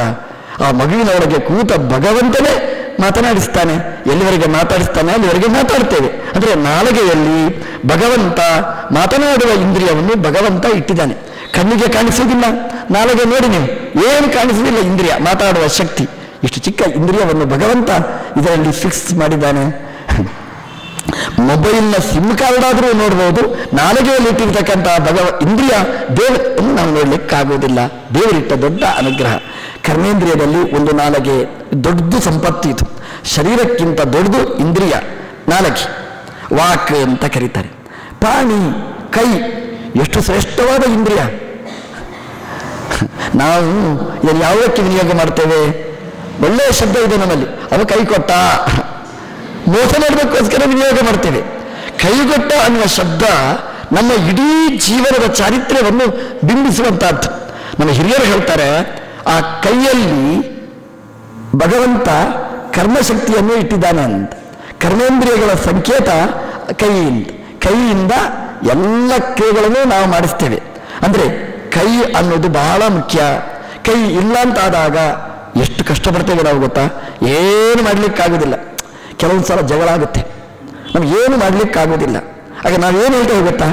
ಏನ್ರಿ ಮನೇಲಿ ಕೈ ಕಟ್ಟಿದ ಹಾಗಾಗಿದೆ, ಏನು ಮಾಡ್ಲಿಕ್ಕಾಗೋದಿಲ್ಲ. ಕೈ ಬಿಡಿಸಿಟ್ಟಿದ್ದೇವೆ, ಹೇಳುದೇನು ಕೈ ಕಟ್ಟಿದ ಹಾಗೆ ಆಗಿದೆ ಅಂತ. ಅಂದ್ರೆ ನಮಗೆ ಏನು ಮಾಡ್ಲಿಕ್ಕಾಗದೇ ಇದ್ದಾಗ, ನಾವು ಅಸಮರ್ಥರಾದಾಗ ಕೈ ಅಂತ ನಾವು ಹೇಳ್ತೇವೆ. ಅಂದ್ರೆ ಕೈ ಅದು ಕರ್ಮೇಂದ್ರಿಯದ ಸಂಕೇತ. ಈ ಆಡು ಭಾಷೆಯಲ್ಲಿ ಚೆನ್ನಾಗಿದೆ. ಕೈ ಎಂಬುದು ಎಲ್ಲ ಕರ್ಮಗಳನ್ನು ಮಾಡಿಸುವ ಇಂದ್ರಿಯ. ಕೈಯಿಂದ ಕೆಳಗೆ ಮೇಲೆ ಮಾಡೋದು ಅಷ್ಟೇ. ಆದರೆ ಉಪನಿಷತ್ತು ಹೇಳೋದು ಕರ್ಮೇಂದ್ರಿಯ ಅದು ಕೈ ಅಂತ. ಅದು ಹೇಗೆ ನೋಡಿ, ನಮ್ಮನ್ನು ಹೇಳ್ತೇವೆ ನೋಡಿ, ಅವನು ಇಳಿಲಿಕ್ಕೆ ಹತ್ಯಾನ ಅಂತ ಹೇಳ್ತಾನೆ. ನಿಮಗೆ ನಾನು ಮೇಲೆ ಬನ್ನಿ ಅಂತ ಹೇಳ್ತೇನೆ, ಉಪ್ಪರಿಗೆ ಬನ್ನಿ ಅಂತ ಹೇಳ್ತೇನೆ. ಆಗ ನೀವು ಹೇಳ್ತೀರಿ, ನನ್ನ ಕೈಯಲ್ಲಿ ಉಪ್ಪರಿಗೆ ಹತ್ತಲಿಕ್ಕೆ ಆಗುವುದಿಲ್ಲ ಅಂತ. ಆಗಿನ ತಕ್ಷಣ ಹೇಳ್ತೀನಿ, ಕೈಯಲ್ಲಿ ಹತ್ತದ ಬೇಡ, ಕಾಲಲ್ಲಿ ಹತ್ತಿ ಅಂತ. ಆದರೆ ಹೇಳುವ ಶಬ್ದ ಹೇಗೆ ಅಂದರೆ, ನನ್ನ ಕೈಯಲ್ಲಿ ಆಗುವುದಿಲ್ಲ ರೀ. ಒಂದು ಶ್ಲೋಕ ಹೇಳ್ತೀರಾ, ನನ್ನ ಕೈಯಲ್ಲಿ ಆಗೋಲ್ಲ ಅಂತ. ಶ್ಲೋಕ ಹೇಳೋದು ಬಾಯಲ್ಲಿ, ಕೈಯಲ್ಲಿ ಆಗುವುದಿಲ್ಲ ಅಂತ ಯಾಕೆ ಹೇಳಬೇಕು? ಏನೇ ಒಂದು ಹೇಳಿ ಕೆಲಸ ಮಾಡಿ ಅಂತ ಹೇಳಿ, ಈ ಕೆಲಸ ನನ್ನ ಕೈಯಲ್ಲಿ ಆಗೋಲ್ಲ. ಕೈಯಲ್ಲಿ ಮಾಡಲಿಕ್ಕೆ ಆಗದಿದ್ದದ್ದು ಅದನ್ನು ಕೂಡ ನಾವು ಹೇಳೋದು ಕೈಯಲ್ಲಿ ಆಗೋಲ್ಲ ಅಂತ. ರೀ ನಮ್ಮ ಮನೆಗೆ ಬನ್ನಿ, ನನ್ನ ಕೈಯಲ್ಲಿ ನಿಮ್ಮ ಮನೆಗೆ ಬರ್ಲಿಕ್ಕೆ ಆಗೋಲ್ಲ ಅಂತ. ಅಂದ್ರೆ ಎಲ್ಲ ಕಡೆ ಕೆಲಸವನ್ನು ಮಾಡಬೇಕಾದ ಸಂದರ್ಭ ಬಂದಾಗೆಲ್ಲ ನಾವು ಉಪಯೋಗ ಮಾಡುವ ಶಬ್ದ ಕೈ ಅಂತ. ಅಂದ್ರೆ ಎಲ್ಲ ಕರ್ಮೇಂದ್ರಿಯಗಳ ಪ್ರತಿನಿಧಿ ಅದು ಕೈ. ಅಂದ್ರೆ ಕೈ ಅನ್ನೋದು ಶ್ರೇಷ್ಠವಾದ್ದು ಅಂತ ಹೇಳ್ತಾರೆ. ಕೈ, ಮನುಷ್ಯನ ಕೈ ಅತ್ಯಂತ ಶ್ರೇಷ್ಠ. ಯಾಕೆಂತಂದ್ರೆ ಆ ಕೈಯನ್ನು ಹೇಗೆ ಬೇಕಾದರೂ ಅಲ್ಲಾಡಿಸ್ಬೋದು ನೋಡಿ. 5 ಕಡೆ ಸಂಧಿಯನ್ನು ಇಟ್ಟಿದ್ದಾನೆ ಭಗವಂತ, ಎಲ್ಲಿ ಬೇಕಾದರೂ ಮಡಿಸ್ಬೋದು ನಾವು. ಪ್ರಾಯಶಃ ಈ ಬಾಗಿಲಿನಲ್ಲಿ ಬಿಜಾಗ್ರೆ ಅಂತ ನಾವು ಹೇಳ್ತೇವೆ ನೋಡಿ, ಎಲ್ಲಿ ಬೇಕಾದರೂ ಮಡಚಲಿಕ್ಕಾಗುತ್ತೆ ಅಂತ. ಅದನ್ನು ಮೊಟ್ಟ ಮೊದಲು ತೋರಿಸಿದ್ದೇ ಭಗವಂತ ನಮ್ಮ ಕೈಯಲ್ಲಿ ಆ ಬಿಜಾಗ್ರೆಗಳನ್ನು ಹಾಕುವುದರ ಮೂಲಕ ಕೈಯನ್ನು ಹೇಗೆ ಬೇಕಾದರೂ ಮಡಚಬಹುದು ಅನ್ನುವ ಸ್ಫೂರ್ತಿ ನಮಗೆ ಸಿಕ್ಕಿದ್ದು ನಮ್ಮ ಕೈ ಕಾಲುಗಳ ಮೂಲಕ ಅಂತ. ಅಂದರೆ ಭಗವಂತ ಇಷ್ಟು ಸುಲಲಿತವಾದ ಸುಂದರವಾದ ಇಂದ್ರಿಯ, ಹಸ್ತ ಎಂಬಂತಹ ಇಂದ್ರಿಯವನ್ನು ಕೊಟ್ಟಿದ್ದಾನೆ. ಹಾಗೆ ಪಾದ ಅಂತ, ಪಾದ ಅದು ಪರ್ಫೆಕ್ಟ್ ಆದ ಪಾದ ನಮಗೆ ದೇವರು ಕೊಟ್ಟಿದ್ದಾನೆ ಅಂತ. ಈ ನಾಯಿ ಅಥವಾ ಗೋವು ಬೇರೆ ಕಡೆ ನೋಡಿ ನೀವು, ಕಾಲು ಸರಿಯಾಗಿಲ್ಲ, ವ್ಯವಸ್ಥಿತವಾದ ಕಾಲು ನಮಗೆ. ಅದು ಕಾಲನ್ನು ಎಲ್ಲಿ ಬೇಕಾದರೂ ಮಡಚಲಿಕ್ಕಾಗತ್ತೆ, ಎಲ್ಲಿ ಬೇಕಾದರೂ ಹತ್ತಬಹುದು. ಅಂತಹ ಶಕ್ತಿ ಸಂಪನ್ನವಾದ ಪಾದ, ಗಮನ ಸಾಧನವಾದ್ದನ್ನು ಭಗವಂತ ಕೊಟ್ಟಿದ್ದಾನೆ. ವಾಕ್, ಪಾಣಿ, ಪಾದ. ಹಾಗೆ ಪಾಯು ಮತ್ತೆ ಉಪಸ್ಥ ಅಂತ ಒಂದು ವಿಸರ್ಜನಾಂಗಗಳು 2. ನೀರನ್ನು ಬಿಡಲಿಕ್ಕೆ, ಗಟ್ಟಿಯಾದ ಪದಾರ್ಥ ಬಿಡಲಿಕ್ಕೆ ಅಂತ ಭಗವಂತ 2 ಬೇರೆ ಬೇರೆ ಆದ ವ್ಯವಸ್ಥೆಗಳನ್ನು ಭಗವಂತ ಮಾಡಿದ್ದಾನೆ. ಪಾಯು ಮತ್ತೆ ಉಪಸ್ಥ ಅಂತ. ಎಂತಹ ವ್ಯವಸ್ಥೆಗಳು ನೋಡಿ. ದೇವರು ತಿನ್ನಲಿಕ್ಕೆ ಎಷ್ಟು ವ್ಯವಸ್ಥೆ ಮಾಡಿದ್ದಾನೆ, ತಿಂದದ್ದು ಅದು ಹೋಗ್ಲಿಕ್ಕೆ ಬೇಕಾದ ವ್ಯವಸ್ಥೆನೂ ಪರ್ಫೆಕ್ಟ್. ಅಂದರೆ ಕಿಚನ್ ಚೆನ್ನಾಗಿರಬೇಕು, ಡೈನಿಂಗ್ ಹಾಲ್ ಚೆನ್ನಾಗಿರಬೇಕು ಅಂತ ಕಲ್ಪನೆ ಕೊಟ್ಟ ದೇವರು ಅದೇ ರೀತಿ ಟಾಯ್ಲೆಟ್ಟೂ ಮುಖ್ಯ ಅನ್ನೋದನ್ನು ತೋರಿಸಿಕೊಟ್ಟದ್ದು ಭಗವಂತ ನಮ್ಮ ಶರೀರದ ಮೂಲಕ ಅಂತ. ನಮ್ಮ ಮನೆಯಲ್ಲಿ ಆದರೂ ಸೀಪೇಜ್ ಬರ್ಬೋದು ಟಾಯ್ಲೆಟಲ್ಲಿ, ಆದರೆ ಈ ಶರೀರದಲ್ಲಿ ಸೀಪೇಜ್ ಎಂಬುದೇ ಇಲ್ಲ. ಇದ್ರೆ ಕುತ್ಕೊಳ್ಳಿಕ್ಕೆ ಸಾಧ್ಯನ? ಒಂದ್ಸಲ ಆಲೋಚನೆ ಮಾಡಿ. ಹಾಗಾಗಿ ಭಗವಂತ ಈ ಡ್ರೈನೇಜ್ ಕಾನ್ಸೆಪ್ಟ್ ಎಷ್ಟು ಚೆನ್ನಾಗಿ ಕೊಟ್ಟಿದ್ದಾನೆ ಅಂತಂದ್ರೆ ಇಷ್ಟು ಯಾರು ಕೊಡಲಿಕ್ಕೆ ಸಾಧ್ಯನೇ ಇಲ್ಲ. ಹಾಗಾಗಿ ಪಾಯು ಮತ್ತೆ ಉಪಸ್ಥ, ಈ 5 ಕರ್ಮೇಂದ್ರಿಯಗಳು, 5 ಜ್ಞಾನೇಂದ್ರಿಯಗಳು ಇದನ್ನು ಕೊಟ್ಟಿದ್ದಾನೆ. ಇದರಲ್ಲಿ ಯಾವುದಾದರೂ ಬೇಡ, ಆಲೋಚನೆ ಮಾಡಿ, ಮನೆಗೆ ಹೋಗಿ ವಿಚಾರ ಮಾಡಿ. ಈ 10 ಇಂದ್ರಿಯದಲ್ಲಿ ಯಾವುದಾದ್ರೂ ಒಂದು ಇಂದ್ರಿಯ ಬೇಡ ಅಂತ ಹೇಳಬಹುದೇ? ಸಾಧ್ಯವೇ ಇಲ್ಲ ಅಂತ ಹೇಳ್ತಾರೆ. ಹಾಗಾಗಿ ಶರೀರ ಮತ್ತೆ ಇಂದ್ರಿಯ ಈ 2ರಲ್ಲಿ ಯಾವುದು ಶ್ರೇಷ್ಠ ಅಂತ ಪ್ರಶ್ನೆ ಬಂದರೆ, ಗೀತೆಯಲ್ಲಿ ನಮ್ಮ ದೇವರು ಉಪನಿಷತ್ತಿಗೆ ವ್ಯಾಖ್ಯಾನ ಮಾಡ್ತಾ ಇಂದ್ರಿಯಾಣಿ ಪರಾಣಿ ಆಹು, ಇಂದ್ರಿಯಗಳು ಶ್ರೇಷ್ಠ ಅಂತ ಹೇಳ್ತಾರೆ. ಹಾಗಾಗಿ ದಿನನಿತ್ಯ ನಾವು ಮನೆಯಲ್ಲಿ ಒಂದು ತಾಸಾದರೂ ದೇವರ ಮುಂದೆ, ಒಂದು 10 ನಿಮಿಷ ಆದರೂ ದೇವರ ಮುಂದೆ ಕೂತು ಈ ಶರೀರ, ಈ ರಥವನ್ನು ಕೊಟ್ಟ ದೇವರನ್ನು, ರಥದಲ್ಲಿ ಇಂದ್ರಿಯವನ್ನು ಫಿಕ್ಸ್ ಮಾಡಿದ ಭಗವಂತನನ್ನು ನಾವು ದಿನನಿತ್ಯ ಚಿಂತನೆ ಮಾಡಬೇಕಂತೆ, ದೇವರ ಮಹಿಮೆಯನ್ನು ಅನುಸಂಧಾನ ಮಾಡಬೇಕಂತೆ. ಇಷ್ಟೆಲ್ಲ ಕೊಟ್ಟಿದ್ದಿ, ಯಾರಿಗೂ ಕೊಡದಿದ್ದ ಗಿಫ್ಟ್ ನಾನು ಕೊಟ್ಟಿದ್ದಿ ದೇವರೇ, ನಿನಗೆ ತುಂಬ ಕೃತಜ್ಞತೆಗಳು ಅಂತ ದೇವರನ್ನು ಸ್ಮರಣೆ ಮಾಡಬೇಕಂತೆ. ಇಂದ್ರಿಯಾಣಿ ಪರಾಣ್ಯಾಹು ಅಂತ ದೇವರು ಹೇಳಿದರೆ, ಅದರ ಮುಂದಿನ ಭಾಗ ಉಪನಿಷತ್ತು ಹೇಳುತ್ತೆ ಇಂದ್ರಿಯೇಭ್ಯ ಪರಾಶ್ಯರ್ಥಾಹ ಅಂತ. ಇಂದ್ರಿಯಗಳಿಗಿಂತ ವಿಷಯಗಳು ಶ್ರೇಷ್ಠ ಅಂತ. ವಿಷಯ ಅಂತಂದರೆ ಶಬ್ದ, ಸ್ಪರ್ಶ, ರೂಪ, ರಸ, ಗಂಧ ಅಂತ. ಒಂದು ಡಿಬೇಟ್ ಇಡಿ, ಇಂದ್ರಿಯಗಳು ಕಣ್ಣು ಶ್ರೇಷ್ಠನ, ರೂಪ ಶ್ರೇಷ್ಠನ ಅಂತ, ಕಿವಿ ಶ್ರೇಷ್ಠನ, ಶಬ್ದ ಶ್ರೇಷ್ಠನ ಅಂತ, ಮೂಗು ಶ್ರೇಷ್ಠನ, ಗಂಧ ಶ್ರೇಷ್ಠನ ಅಂತ ಒಂದು ಚರ್ಚೆ ಇಡಿ. ನೀವೇ ಚರ್ಚೆಯಲ್ಲಿ ಭಾಗವಹಿಸಿ, ನಿಮಗೇನು ಅನಿಸ್ತದೆ ಅಂತ. ಕಣ್ಣು ಮತ್ತು ರೂಪ ಈ 2ರಲ್ಲಿ ಕಣ್ಣಿಗಿಂತ ರೂಪ ಶ್ರೇಷ್ಠ ಅಂತ. ಒಮ್ಮೆ ರೂಪನೇ ಇಲ್ಲ ಅಂತೇಳಿ ಕಣ್ಣಿಗೆ ಬೋರಲ್ವ, ಏನು ನೋಡ್ಲಿಕ್ಕಿಲ್ಲ ಅಂತ, ಏನು ನೋಡಿದ್ರು ಕಣ್ಣು ಹಿಡ್ಕೊಂಡು ಅಂತ. ಹಾಗಾಗಿ ಕಣ್ಣಿಗೆ ಸಾರ್ಥಕ್ಯ ಬರುವುದು ಹೊರಗಿನ ರೂಪಗಳಿದ್ರೆ ಮಾತ್ರ, ರೂಪವುಳ್ಳ ವಸ್ತು ಇದ್ರೆ ಮಾತ್ರ. ಹಾಗೆ ಕಿವಿಗೆ ಸಾರ್ಥಕ್ಯ ಯಾವಾಗ ಅಂದರೆ ಶಬ್ದ ಇದ್ರೆ ಮಾತ್ರ. ಶಬ್ದನೇ ಇಲ್ಲ, ಕಿವಿಯನ್ನು ಹಿಡ್ಕೊಂಡು ನಾವೇನು ಮಾಡಬೇಕಾದ್ದು? ಉಪಯೋಗನೇ ಇಲ್ಲ ಅಂತ. ಮೂಗು ಇದೆ, ಗಂಧನೇ ಇಲ್ಲ ಅಂತ ಇಟ್ಕೊಳ್ಳಿ, ಮೂಗನ್ನು ಹಿಡ್ಕೊಂಡು ಒಂದು ಮಾಡಿ ಸುಮ್ಮನೆ ಏನು ವೇಸ್ಟ್, ಅದು ಏನು ಉಪಯೋಗ ಏನಿಲ್ಲ ಅಂತ. ಆಹಾರ ಪದಾರ್ಥದಲ್ಲಿ ರುಚಿಯೇ ಇಲ್ಲ ಅಂತ ಇಟ್ಕೊಳ್ಳಿ, ನಾಲಿಗೆಯನ್ನು ಹಿಡ್ಕೊಂಡು ಏನು ಮಾಡೋದು? ಹಾಗಾಗಿ ಯಾವುದು ಶ್ರೇಷ್ಠ ಅಂತ ಕೇಳಿದರೆ ಇಂದ್ರಿಯಕ್ಕಿಂತ ಇಂದ್ರಿಯಗಳಿಗೆ ವಿಷಯಗಳು ಶ್ರೇಷ್ಠ. ಉಪನಿಷತ್ತು ಹೇಳಿತು, ಇಂದ್ರಿಯೇಭ್ಯ ಪರಾಶಿ ಅರ್ಥಾಹ, ಇಂದ್ರಿಯಗಳಿಗಿಂತ ಅರ್ಥ ಎಂಬುದು, ವಿಷಯಗಳು ಎಂಬುದು ಶ್ರೇಷ್ಠ ಅಂತ. ಇದು ಹೌದು ನೋಡಿ. ಯಾಕೆಂತಂದರೆ ವಿಷಯ ಅಂತಂದರೆ ಅದು ರಸ್ತೆ ಇದ್ದ ಹಾಗೆ ಅಂತ. ಕಣ್ಣು ರೂಪದಲ್ಲಿ ಸಾಗ್ತಾ ಇರ್ತದೆ, ರೂಪವುಳ್ಳ ವಸ್ತುವನ್ನು ನೋಡ್ತಾ ಹೋಗ್ತದೆ. ಅಂದರೆ ಇಂದ್ರಿಯಕ್ಕೆ ರಸ್ತೆ ಯಾವುದು ಅಂತಂದರೆ ಈ ರೂಪ. ಕಿವಿಗೆ ರಸ್ತೆ ಯಾವುದು ಅಂದರೆ ಶಬ್ದದ ಬೆನ್ನ ಹಿಂದೆ ಕಿವಿ ಹೋಗ್ತಾ ಇರ್ತದೆ. ಮೂಗು ಪರಿಮಳದ ಬೆನ್ನ ಹಿಂದೆ ಹೋಗ್ತಾ ಇರ್ತದೆ. ನಾಲ್ಕೆ ರುಚಿಯ ಬೆನ್ನ ಹಿಂದೆ ಹೋಗ್ತಾ ಇದೆ. ಅಡಿಗೆ ಮನೆ ಒಗ್ಗರಣೆ ಹಾಕಿದರೆ ಉಪನ್ಯಾಸ ಇಲ್ಲಿ, ನಮ್ಮ ಮೂಗು ಅಲ್ಲಿ. ಯಾಕಂದರೆ ಪರಿಮಳದ ಬೆನ್ನ ಹಿಂದೆ ಹೋಗ್ತಾ ಇರ್ತದೆ. ತ್ವಗಿಂದ್ರಿಯ ಬಿಸಿ ತಣ್ಣಗೆ ಬೆನ್ನ ಹಿಂದೆ ಹೋಗ್ತದೆ. ಹಾಗಾಗಿ ಇಂದ್ರಿಯ ಅದರ ಕೆಲಸ ನಡೀಬೇಕಾದ್ರೆ ಅದರ ವಿಷಯಗಳಿರಬೇಕು.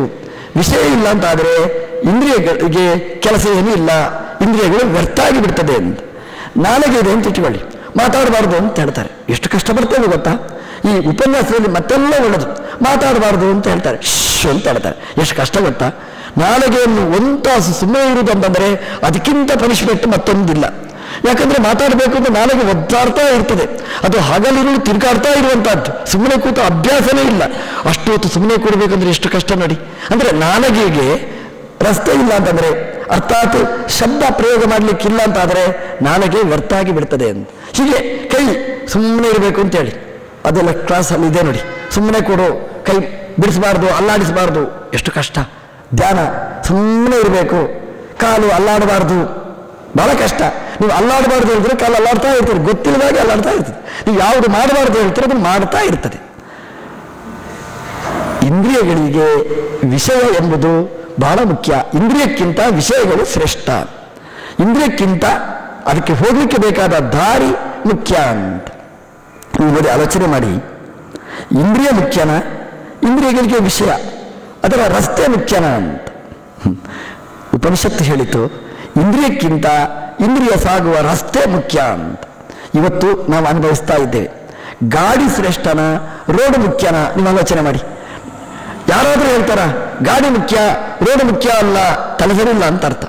ಒಂದು ರೋಡೇ ಇಲ್ಲ ಅಂತ ಇಟ್ಕೊಳ್ಳಿ, ಗಾಡಿ ಹೇಗೆ ಹೋಗಬೇಕು? ಯಾವ ಜಾಗಕ್ಕೂ ಸರಿಯಾದ ಸಮಯಕ್ಕೆ ಹೋಗ್ಲಿಕ್ಕೆ ಆಗುವುದಿಲ್ಲ. ಗಾಡಿ ಇದೆ, ನಮಗೆ ವೇಗವಾಗಿ ಓಡಬಲ್ಲ ಗಾಡಿ ಇದೆ, ಆದರೆ ವೇಗವಾಗಿ ಓಡಿಸ್ಲಿಕ್ಕೆ ಬೇಕಾದ ರಸ್ತೆ ಇಲ್ಲ ಅಂತ. ಅದರಿಂದ ಯಾವುದು ಮುಖ್ಯ ಅಂತ ಕೇಳಿದ್ರೆ ಗಾಡಿಗಿಂತ ರಸ್ತೆ ಮುಖ್ಯ. ಇನ್ನು ಮುಂದೆ ನೀವು ಗಾಡಿ ತಗೊಳ್ಳುವಾಗ ಗಾಡಿಯನ್ನು ಕೊಡ್ತಕ್ಕಂಥ ಶೋರೂಮ್ನಲ್ಲಿ ಹೇಳಿ, ರೀ ನೀವು ಗಾಡಿಯ ಜೊತೆಗೆ ಒಂದಿಷ್ಟು ರಸ್ತೆಯೂ ನಮ್ಗೆ ಕೊಡಿ ಅಂತ ಕೇಳಿ. ಯಾಕಂದ್ರೆ ರಸ್ತೆ ಇಲ್ಲದೆ ಗಾಡಿ ಹಿಡ್ಕೊಂಡು ಏನು ಮಾಡೋದು ನಾವು? ಉಪನಿಷತ್ತು ಹೇಳ್ತಾರೆ, ಗಾಡಿಗಿಂತ ರಸ್ತೆ ಮುಖ್ಯ, ಇಂದ್ರಿಯಕ್ಕಿಂತ ಇಂದ್ರಿಯ ವಿಷಯಗಳು ಮುಖ್ಯ ಅಂತ. ಇಂದ್ರಿಯೇಭ್ಯ ಪರಾಹಿ ಅರ್ಥಾಹ ಅಂತ. ಅರ್ಥೇಭ್ಯಶ್ಚ ಪರಂ ಮನಃ ಅಂತ. ರಸ್ತೆಗಿಂತ ಮನಸ್ಸು ಮುಖ್ಯ, ವಿಷಯಗಳಿಗಿಂತ ಮನಸ್ಸು ಮುಖ್ಯ ಅಂತ ಹೇಳ್ತಾರೆ. ರೂಪರಸಾದಿಗಳು ಮುಖ್ಯ ಅಲ್ಲ, ಅದಕ್ಕಿಂತ ಮುಖ್ಯವಾಗಿರ್ತಕ್ಕಂಥದ್ದು ಮನಸ್ಸು ಅಂತ. ಯಾಕೆಂತಂದರೆ ಇಂದ್ರಿಯ ಇದ್ರೂ ಕೂಡ, ರೂಪ ಇದ್ರೂ ಕೂಡ ಮನಸ್ಸು ಇಲ್ಲ ಅಂತಾದರೆ ಏನು ಉಪಯೋಗ ಇಲ್ಲ. ಆ ರೂಪವನ್ನು, ರೂಪವುಳ್ಳ ವಸ್ತುವನ್ನು ನೋಡಲಿಕ್ಕೆ ಆಗುವುದಿಲ್ಲ. ಆದ್ದರಿಂದ ಇಂದ್ರಿಯ ಅಥವಾ ಅದರ ರೂಪ ಅದಕ್ಕಿಂತ ಮುಖ್ಯವಾದ್ದು ಮನಸ್ಸು ಅಂತ. ಶ್ರೀನಿವಾಸನಿಗೆ ಅಲಂಕಾರ ಮಾಡಿರ್ತಾರೆ, ಉಡುಪಿಯ ಕೃಷ್ಣನಿಗೆ ಅಲಂಕಾರ ಮಾಡಿರ್ತಾರೆ. ಕೃಷ್ಣನ ನೋಡಲಿಕ್ಕೆ ಅಂತ ನಾವು ಹೋದ್ದು ಉಡುಪಿಗೆ. ಕೃಷ್ಣನು ಎದುರಿಗೆ ಎಷ್ಟು ಹೊತ್ತು ನಿಲ್ತೇವೆ? ಒಂದು ನಿಮಿಷ ಆದಮೇಲೆ ಸಾಕಿನ ಮುಂದೆ ಹೋಗುವ ಅಂತ ಬರ್ತೇವೆ ನಾವು. ಯಾಕೆ ಅಂತಂದರೆ ಇಂದ್ರಿಯ ನೋಡ್ತಾ ಇರ್ತದೆ, ಅಲ್ಲಿ ರೂಪನೂ ಇದೆ ಕೃಷ್ಣನಿಗೆ, ಶ್ರೀನಿವಾಸ ದೇವರಿಗೆ, ಆದರೆ ಮನಸ್ಸಿಲ್ಲ ನೋಡ್ಲಿಕ್ಕೆ, ಸಾಕು ಅಂತ ಮನಸ್ಸು ಹೊರಡ್ತೇವೆ ನಾವು. ಹಾಗಾಗಿ ಯಾವುದು ಮುಖ್ಯ ಅಂತ ಕೇಳಿದರೆ ಇಂದ್ರಿಯದ ವಿಷಯಗಳು, ಅದಕ್ಕಿಂತ ಮುಖ್ಯವಾದ್ದು ಮನಸ್ಸು. ಅರ್ಥೇಭ್ಯಶ್ಚ ಪರಂ ಮನಃ ಅಂತ. ನೋಡಿ, ವಾಹನ ಇದೆ, ರಸ್ತೆ ಇದೆ, ಒಳ್ಳೆಯ ರಸ್ತೆ, 4 ಲೈನ್ಸ್ ರೋಡ್ ಇದೆ, ಒಳ್ಳೆಯ ಗಾಡಿ ಇದೆ ನಮ್ಮ ಹತ್ರ. ಆದರೆ ಎಲ್ಲ ಇದೆ, ರೋಡ್ ಇದೆ, ಗಾಡಿ ಇದೆ, ಎಲ್ಲ ಇದೆ, ಆದರೆ ಒಂದಿಲ್ಲ, ಬ್ರೇಕೇ ಇಲ್ಲ. ಆ ಗಾಡಿಯಲ್ಲಿ ನೀವು ಕೊಡ್ತೀರಾ? ಮೊದಲು ಕೇಳಬೇಕಾದ್ದು ಅದು. ಗಾಡಿಯಲ್ಲಿ ಕೂತವಾಗ ಈ ಗಾಡಿಗೆ ಬ್ರೇಕ್ ಉಂಟಾ ಅಂತ ಕೇಳಿ. ಬ್ರೇಕ್ ಇರಿದ್ರೆ ಆ ಗಾಡಿಯಲ್ಲಿ ಕೊಡ್ಲಿಕ್ಕೆ ಹೋಗಬೇಡಿ. ಉಪನಿಷತ್ತು ಹೇಳುತ್ತೆ, ಅರ್ಥೇಭ್ಯಶ್ಚ ಪರಂ ಮನಃ ಮನ ಪ್ರಗ್ರಹಮೇವಚ. ಮನಸ್ಸು ಎಂಬುದು ಅದು ಅದು ಚಾಟಿ ಇದ್ದಾಗೆ, ಅಂದರೆ ಬ್ರೇಕ್ ಇದ್ದಾಗೆ, ನಿಯಂತ್ರಣ ಮಾಡುವಂಥದ್ದು. ಹಾಗಾಗಿ ಇಂದ್ರಿಯಕ್ಕಿಂತ ರಸ್ತೆಗಿಂತ ಮುಖ್ಯವಾಗಿರತಕ್ಕಂಥದ್ದು ಮನಸ್ಸು. ಮನಸ್ಸು ಶ್ರೇಷ್ಠವಾದದ್ದು ಅಂತ ಹೇಳ್ತದೆ. ನಾವು ನೆನಪಿಟ್ಟುಕೊಳ್ಬೇಕಾದ್ದು, ನಮಗೆ ಇವತ್ತು ಮನಸ್ಸಿನ ಬಗ್ಗೆ ಆಲೋಚನೆ ಮಾಡಲಿಕ್ಕೆ ಪುರುಸೊತ್ತಿಲ್ಲ. ಆದರೆ ಮನಸ್ಸಿಗಿಂತ ದೊಡ್ಡ ಸಾಧನ ಪ್ರಪಂಚದಲ್ಲಿ ಇಲ್ಲ. ಮನಃಪರಂ ಕಾರಣನಾಮನಂತಿ ಅಂತ ಭಾಗವತದಲ್ಲಿ ಹೇಳ್ತಾರೆ, ಭಿಕ್ಷುಗೀತೆಯಲ್ಲೇ ಹೇಳ್ತಾರೆ. ಮನಸ್ಸು ಎಂಬುದು ಶ್ರೇಷ್ಠವಾದ ಸಾಧನ ಅಂತ. ಅದು ಕೃಷ್ಣ ಭಗವದ್ಗೀತೆಯಲ್ಲಿ ಹೇಳ್ತಾನೆ, ಮನೆಯೇವ ಮನುಷ್ಯಾನ ಕಾರಣ ಬಂಧ ಮೋಕ್ಷಯೋ. ಬಂಧನಕ್ಕೂ ಕಾರಣ ಮನಸ್ಸು, ಬಿಡುಗಡೆಗೂ ಕಾರಣ ಮನಸ್ಸೇ ಅಂತ. ನಾವು ಸಿಕ್ಕಿಬಿದ್ದದ್ದು ಯಾಕೆ ಅಂದರೆ ಈ ಮನಸ್ಸಿದ್ದರಿಂದ, ಬಿಡುಗಡೆ ಆಗುವುದು ಯಾವುದರಿಂದ? ಈ ಮನಸ್ಸಿನಿಂದಲೇ. ಅದರಿಂದ ಮನಸ್ಸು ಅನ್ನೋದು ನಮ್ಮ ಬಂಧನಕ್ಕೂ ಕಾರಣ, ಬಿಡುಗಡೆ ಆಗಬೇಕಾದರೂ ಮನಸ್ಸು ಕಾರಣ ಅಂತ. ಮನಸ್ಸಿಲ್ಲದೆ ನಮ್ಮ ಸಾಧನೆ ನಡೀಲಿಕ್ಕೆ ಆಗುವುದಿಲ್ಲ. ಮನಸ್ಸು ಎಂಬುದು ಸಾಧನೆಯಲ್ಲಿ ಬಹಳ ಪ್ರಮುಖವತ್ತು. ನಮಗೆ ಸುಖ ಅಥವಾ ದುಃಖ ಆಗುವುದು ಮನಸ್ಸಿನಿಂದ ಅಂತ. ಮನಸ್ಸಿಗೆ ಇಷ್ಟ ಆಗಲಿಲ್ಲ ಅಂತ ಇಟ್ಟುಕೊಳ್ಳಿ, ದುಃಖಕ್ಕೆ ಕಾರಣ ಆಗ್ತದೆ. ಮನಸ್ಸಿಗೆ ಇಷ್ಟ ಆಯಿತು ಅಂತ ಇಟ್ಟುಕೊಳ್ಳಿ, ಸುಖಕ್ಕೆ ಕಾರಣ ಅಂತ. ಹಾಗಾಗಿ ಮನಸ್ಸನ್ನು ಒಳ್ಳೆಯ ಟ್ರೈನಿಂಗ್ ಮಾಡಬೇಕಾದ್ದು. ಆ ಸುಖಕ್ಕೆ ಬೇಕಾದ ರೀತಿಯಲ್ಲಿ ಮನಸ್ಸನ್ನು ಟ್ಯೂನ್ ಮಾಡಿದರೆ ಮನಸ್ಸು ನಮ್ಮ ನೆಮ್ಮದಿಗೆ ಕಾರಣ ಆಗ್ತದೆ. ಆದ್ದರಿಂದ ಶರೀರಕ್ಕಿಂತ ದೊಡ್ಡದು ಇಂದ್ರಿಯ, ಇಂದ್ರಿಯಕ್ಕಿಂತ ಶ್ರೇಷ್ಠವಾದ್ದು ಅರ್ಥ ರೂಪಾದಿಗಳು, ಅದಕ್ಕಿಂತ ಶ್ರೇಷ್ಠವಾಗಿರ್ತಕ್ಕಂಥದ್ದು ಮನಸ್ಸು ಅಂತ. ಮನಸ್ಸಿಗಿಂತಲೂ ಶ್ರೇಷ್ಠವಾಗಿರ್ತಕ್ಕಂಥ ಮನಸ್ಸಸ್ತು ಪರ ಬುದ್ಧಿ ಅಂತ. ಮನಸ್ಸಿಗಿಂತ ಶ್ರೇಷ್ಠವಾದ್ದು ಬುದ್ಧಿ ಅಂತ. ಬುದ್ಧಿ ಅಂತಂದರೆ ನಿರ್ಣಯ ಮಾಡಿಕೊಡುವಂಥದ್ದು, ಹೀಗೆ ಹೀಗಲ್ಲ ಅಂತ.